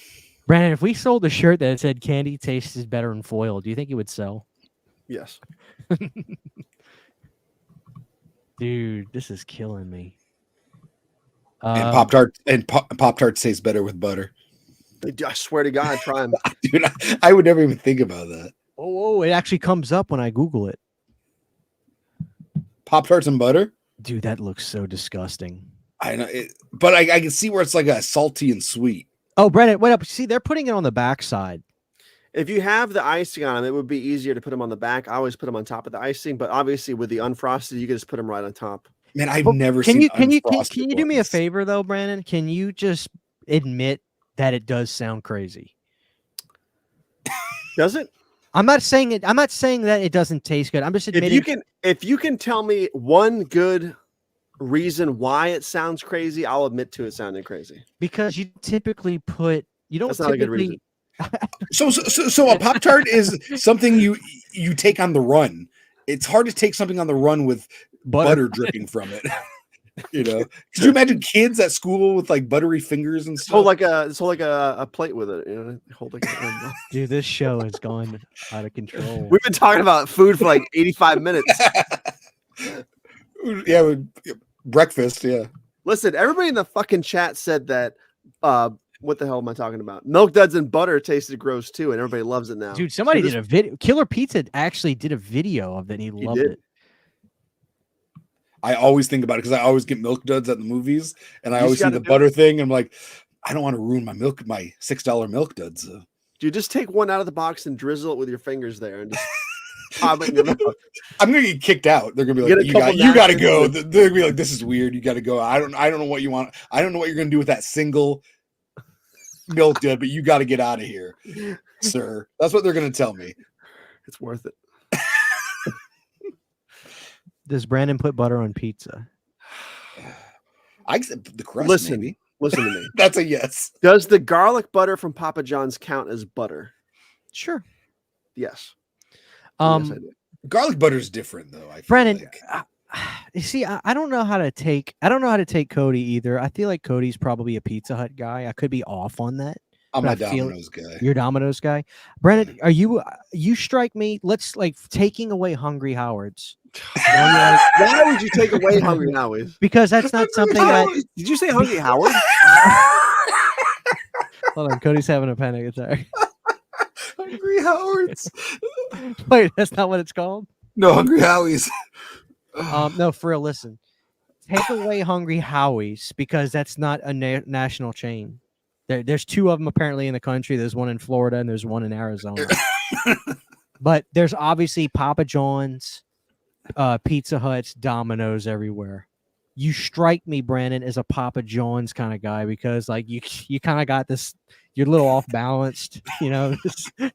Dude, the shakaroni is good though. You don't. You strike me as the kind of guy that doesn't like Domino's, and I feel like even though they rebranded in the late 2000s, literally saying, "Hey, we know our pizza tastes like shit, but you should try us again." You strike me as the kind of guy that would say, "Dude, they used to taste way better before." Domino's in the 90s, Domino's and Pizza Hut did in fact taste better. Mm-hmm. They have better wings too. Right so now, when you take away Hungry Howard, Papa John's is better than Pizza Hut and Domino's to me. I think Papa John's has better, tangier, zestier sauce, better cheese, better pepperonis, better dough, better pizza, better ingredients. They have garlic butter. They have garlic butter. Their boneless chicken tender things are better than Pizza Hut's. Whoa! You're getting into the chicken. You're getting into the chicken at the pizza joint. So have you guys noticed when you order pizza from these chains, there's hardly any sauce on the pizza? Yeah, you got to do extra sauce now in the order. But why?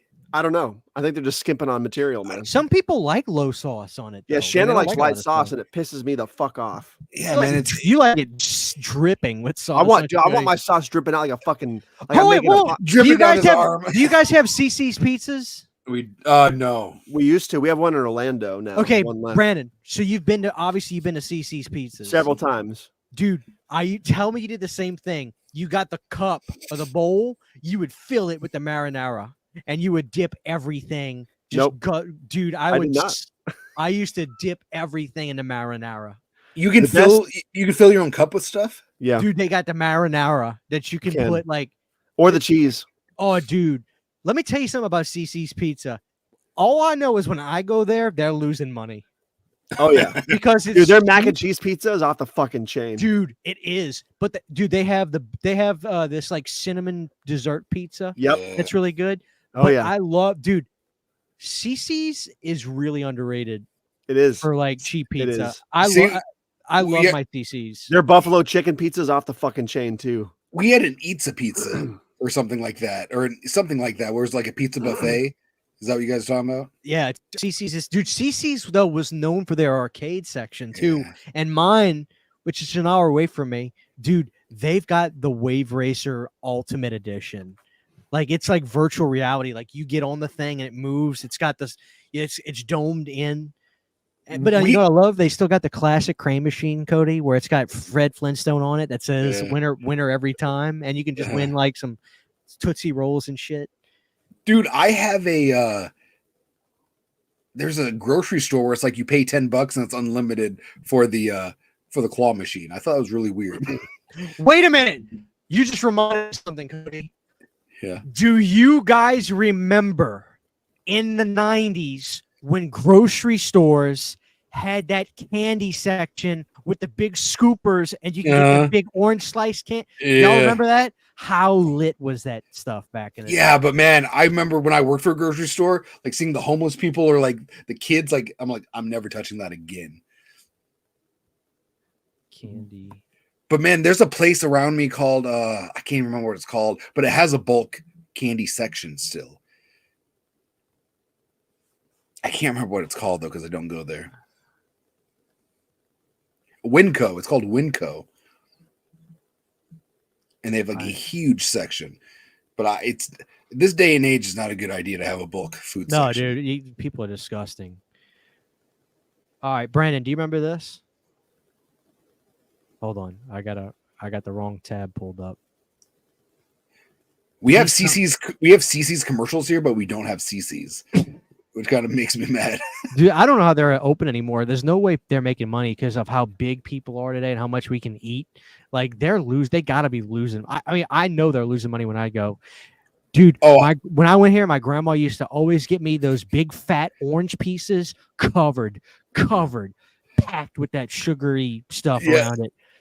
Do you remember they used to have like a little section where they're like you could take one but drop a quarter in there? It's like no one's dropping a quarter in there to take one. No. God, dude, I miss this shit so much. Yeah, man. Do you think that we're gonna get to a point to where 90s culture just gets so popular again that eventually it seeps its way into everyday living things? Like there's gonna be a 90s themed grocery store I don't think so. where they I do hope actually so. they actually do this kind of shit. Like I don't think so. Could you imagine them being like, "Hey, we have a vintage grocery store where you can go in and shop." Like that's going to be vintage someday. oh, just the idea of going Yeah, to a just the grocery idea of store. going to a grocery store.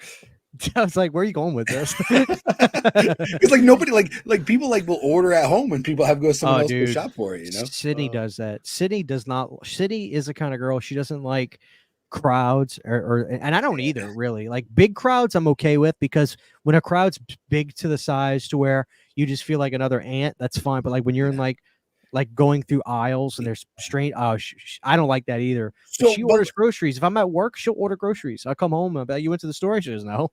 yeah. I was But like, oh, shit. but to me, it's like going to the grocery store. I see stuff I never even think of. I'm like, oh, what is this? So Yeah. like, I feel like you don't see that stuff online though.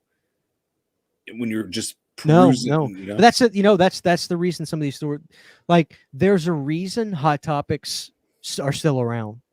Uh-huh. Because these stores do, like, the thing to keep these stores alive today is exclusivity and getting stuff you can only get at the stores. Mhm. You know, that's why some places hang on. Spencer's is funded by Spirit Halloween. There's no doubt in my mind.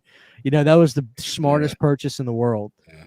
You know, every mall is dead, but there's still that brick wall, and all of a sudden, you know, it's a Spencer's Gifts that's thriving. Yeah. Man, and I used to work at a grocery store, so that's like when I knew the seasons was changing. Now, like I don't go to I don't know when I don't see that stuff because I don't work at a grocery store anymore. So like, I don't see all the Halloween decorations and stuff like that. So it just sucks. Brandon, people are talking about gummy sharks. You used to eat these?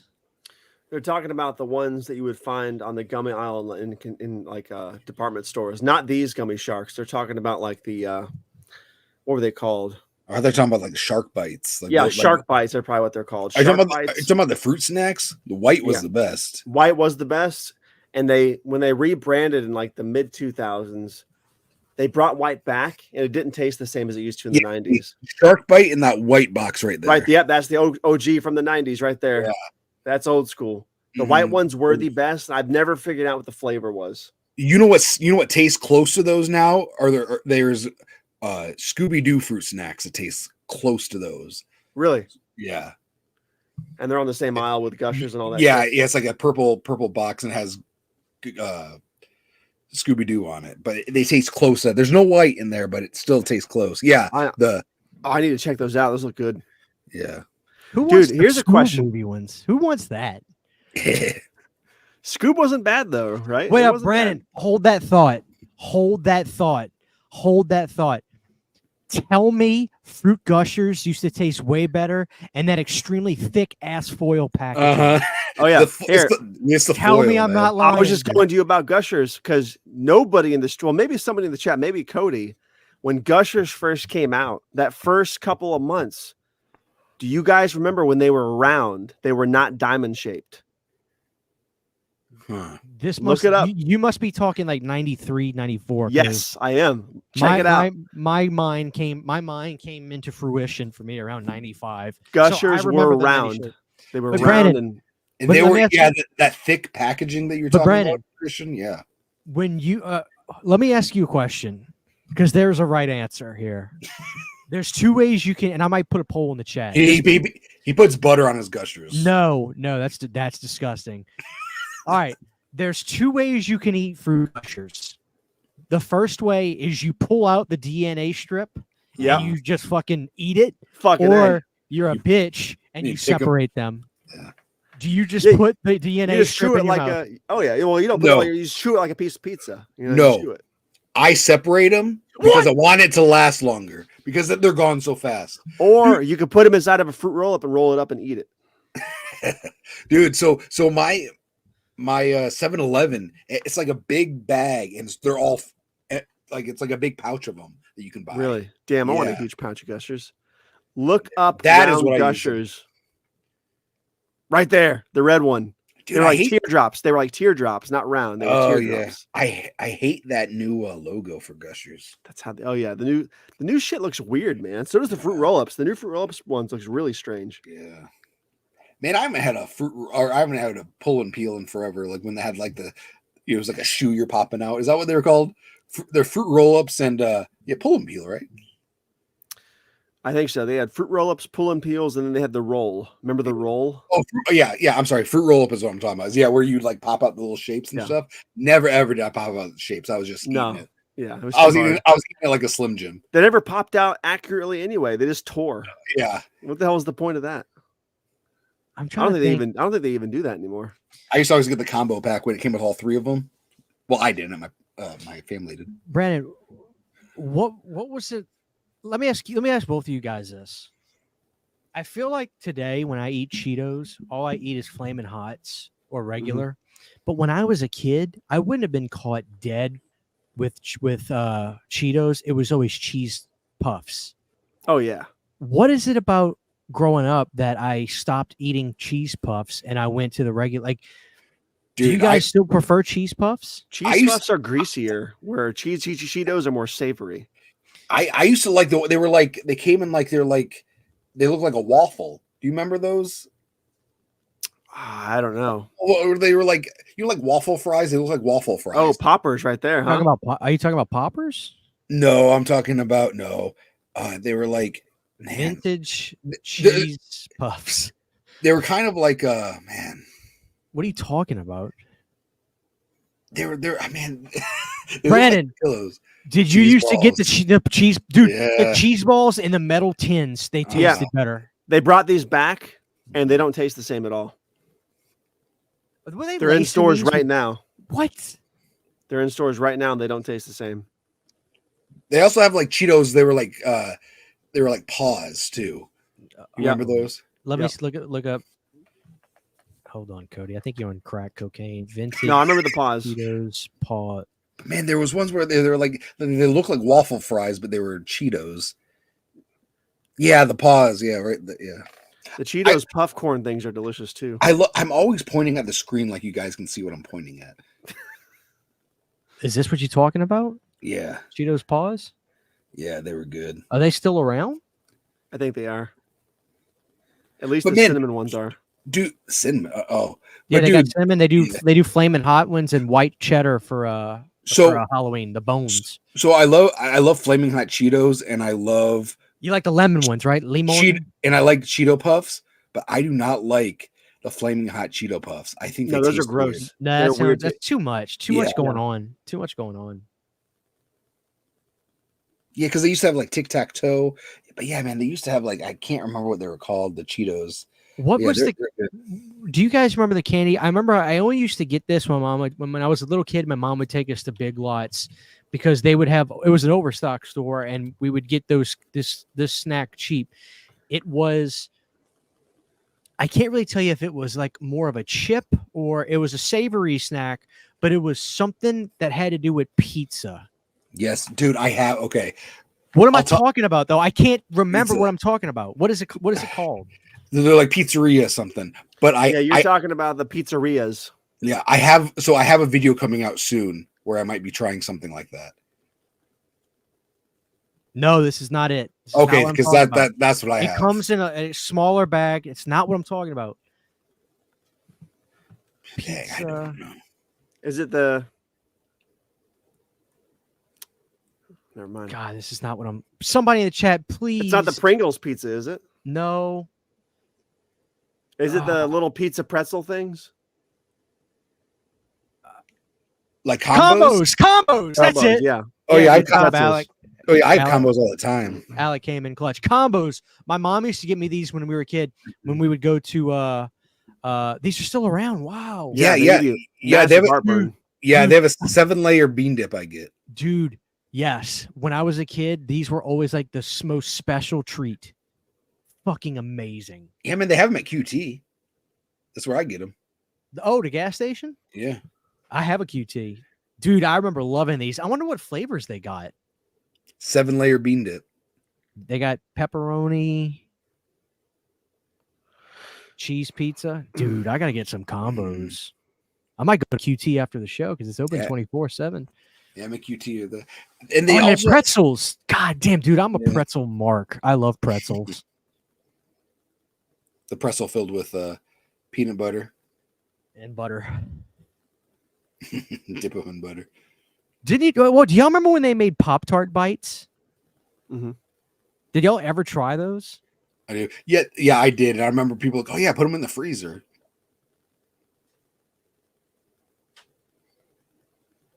Man. What do y'all think? Y'all ready to wrap it? We're over the 3-hour mark now. Sure. I mean, whatever you guys want to do. Yeah. If there's anything else, is anybody in the chat got any snack you want me to look up? Pizza goldfish? I was never a fan of goldfish. I always thought that losers ate gold. No, I'm just kidding. I like goldfish, but dude, it's like that's you know what goldfish is to me? It's a road trip food. See, it reminds me of being like a little kid, and I don't know why it bothers me. But like I like Cheez-Its. Do you remember when Cheez-Its had like it was the Tabasco flavor? Now they're just like hot sauce flavor. But they used to have a really good Tabasco. It used to be them and Tabasco teamed up. And they're not teamed up anymore. Yeah, see, now they have the hot and spicy, but they don't have the Tabasco. Okay, so that's the old one. Now they just have, it's just hot and spicy. And it's like a picture of like. It's the second one from the left. Yeah, it's like just a random picture of hot. Yeah, it's like a generic bottle of hot sauce down there now. It just doesn't taste the same. Wait a minute. Please tell me that there was a competitor to Cheez-Its that had a similar type name. Cheese Nips. And they were not, I didn't like Cheese Nips. I like Cheez-Its. There's Cheese Nips have a weird sweetness to them. I didn't like it. Yeah. Are these still They're around? still around. Yeah. I'm not a fan of them at all. Wait, it's like the exact same thing. But not really. But not really. They taste different. Yeah, there's I like gotta a try sweeter. Cheese Nips. I'm not a fan of them. They're really greasy too, if I remember correctly. Like Man. Cheez-Its, your fingers feel dry, but these things, your fingers feel like greasy or something. S'mores flavored Ritz. I do remember that. They used to have a peanut and butter flavored Ritz too, or peanut butter and jelly flavored Ritz. Brian, whenever I hear Ritz, you know what I think of? If you go, what you don't know. Living on the Ritz. Put it on a Ritz. I have about 80% of that movie shot now. Oh, really? No. I was gonna say, what the fuck? I almost wore my Sunny shirt today. My you Sunny should've. hat. Yeah. I can't wait for dude. I don't even know what hat down, I'm wearing. Oh, I'm wearing Ernest. dude. When it cools down, my Sunny, I call it the crew sweatshirt. Like I can't wait to rock that. It's such a great design. I love that sweatshirt. Sweet. Let's see. We'll go look up a couple more snacks and we're gonna call it a night. Look up Zesty Salsa Doritos. Zesties? Zesty Salsa Doritos 90s. Dude, the Taco Bell Doritos used to be good, and now they're just taco Doritos. But these have good Taco Bell Doritos. There they are. Whoa. The best flavor on the planet. And 3D. Dude. Zesty Salsa. I don't think I ever tried these, Brandon. No, they were gone in the early 90s. Second best flavor on the planet, maybe even the first. Christian, type in Baja Picante Doritos. BAGA Picante. Kool-Aid jammers. Dude, I got hold on, Brandon. Look at the price on that. Yeah. 99 cents. Oh man, Doritos, the smoky barbecue flavor was so good too. That new barbecue flavor they have tastes pretty much like the smoky barbecue from the 90s to me. Dude, why did they change the names? Like they had such this unique thing with Cooler Ranch, Nacho cheesier. Yeah. Why did they? Why? Because it wasn't cool enough for the new logo and stuff. They had to streamline everything. You know what's funny, Brandon? Every now and again, when I'm like at the gas station or something, I'll see not too often, especially not now, but like every now and again, I'll see a food truck pull up. I get to a gas station, and it'll be like a Doritos brand truck, and it's got the old art on it still, and it just hits me in the soul, dude. Yeah. Do you guys put Cheetos on your sandwiches? I tell you when I used to Doritos. Doritos. I put Doritos on my sandwiches. Doritos on sandwiches are very good, dude. It's kind of a meme, but it's so true. Like when you got out the swimming pool, that Dorito sandwich used to hit like so good. Yeah, the lunch meat and the mayonnaise and the cheese and then some Doritos on it. Dang. Let me ask you guys a question. Like I'm when it comes to lunch meat stuff, like my wife, she can eat that all the time. She likes thin sliced turkey and stuff like that. I'm a weird guy. Mozzarella and roast beef is like my favorite. Like thin roast beef and mozzarella. I love that shit, dude. But like nobody I know gets thin roast like lunch meat packaged roast beef. Like, am I the only one? My grandma likes it. Is that an old person meat? Maybe. Or an Italian thing, maybe. I don't know. Are y'all ham guys? I don't like ham. I like turkey. I like ham on Christmas. That's about it. I like ham, but I'm a turkey guy. Have you ever had a fried ham? Yes, deep fried. Yeah. I've had deep fried turkey. No, I've had deep fried turkey, not ham. I'm sorry. No, I've deep only fried ever had turkey's the shit, dude. ham cooked in an oven. Dude, I've had a turducken. That shit is gross. Oh God, it tastes like pennies. I don't like duck anyway. Yeah, it's gross, man, and it's expensive. I remember it was supposed to be like this huge treat for our family, and it was gross. Yeah. Dude, I want to try that every year at a. You can get like a. It's like a Cajun turkey for Thanksgiving. You can get it from Popeyes. I've always wanted to try it. Mayonnaise grosses me out. Mm-hmm. Like, what does mayonnaise taste like? I just don't like it. I always think of Undercover Brother when it comes to mayonnaise. Remember, he has like the hot sauce in his watch, and he's like spraying it on everything. Dude, this is so true. Things were so much more colorful and vibrant in the 90s. Everything today is so dull and boring. I know, dude. Like, Doritos is trying because, like, they're cutting back on inks, man, because it costs too much. That's why. Yeah, I mean, look at this, Brandon. Like, you've got how many colors on this Baja Bacante? You got yellow, blue, black, red, white. Yeah. But it's like even houses and stuff are just like white. Like, like if you go to an Apple store, it's like it's like just white is so sleek. Yeah, that minimalism is killing everything. I can't stand it. I agree. It's called minimalism, and there's the other one too. I forgot what they call it. Those were good. Brandon, there's no guacamole, way. dude, those were so good. Y'all are losing me. Here. Guacamole they were such a good tanginess to those. Yeah, dude, they had Lay's guacamole as well, and they were spicy. They were so good. Dude, did you guys try? Last thing I'll say before we wrap up.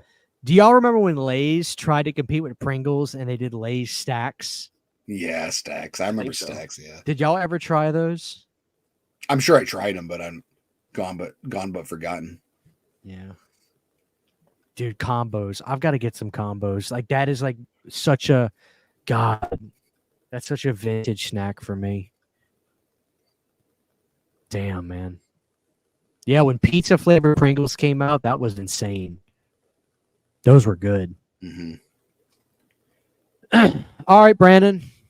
Y'all want to promote what y'all got coming up on your channel? Yeah, like 100 things coming up. Basically, just make sure you're subscribed to Tabata Vision, and he's got videos coming out every day, every other day. So, and I'm planning some '90s material for next month. I'm trying to do a whole month themed on all 90s stuff. So, and it's not like, because most of my stuff is 90s, but this is going to be particular, like different things for the 90s. And I'm going to try to do no horror, just random stuff. So like I might be going to a vintage Taco Bell. You never know. Oh, that'd be great.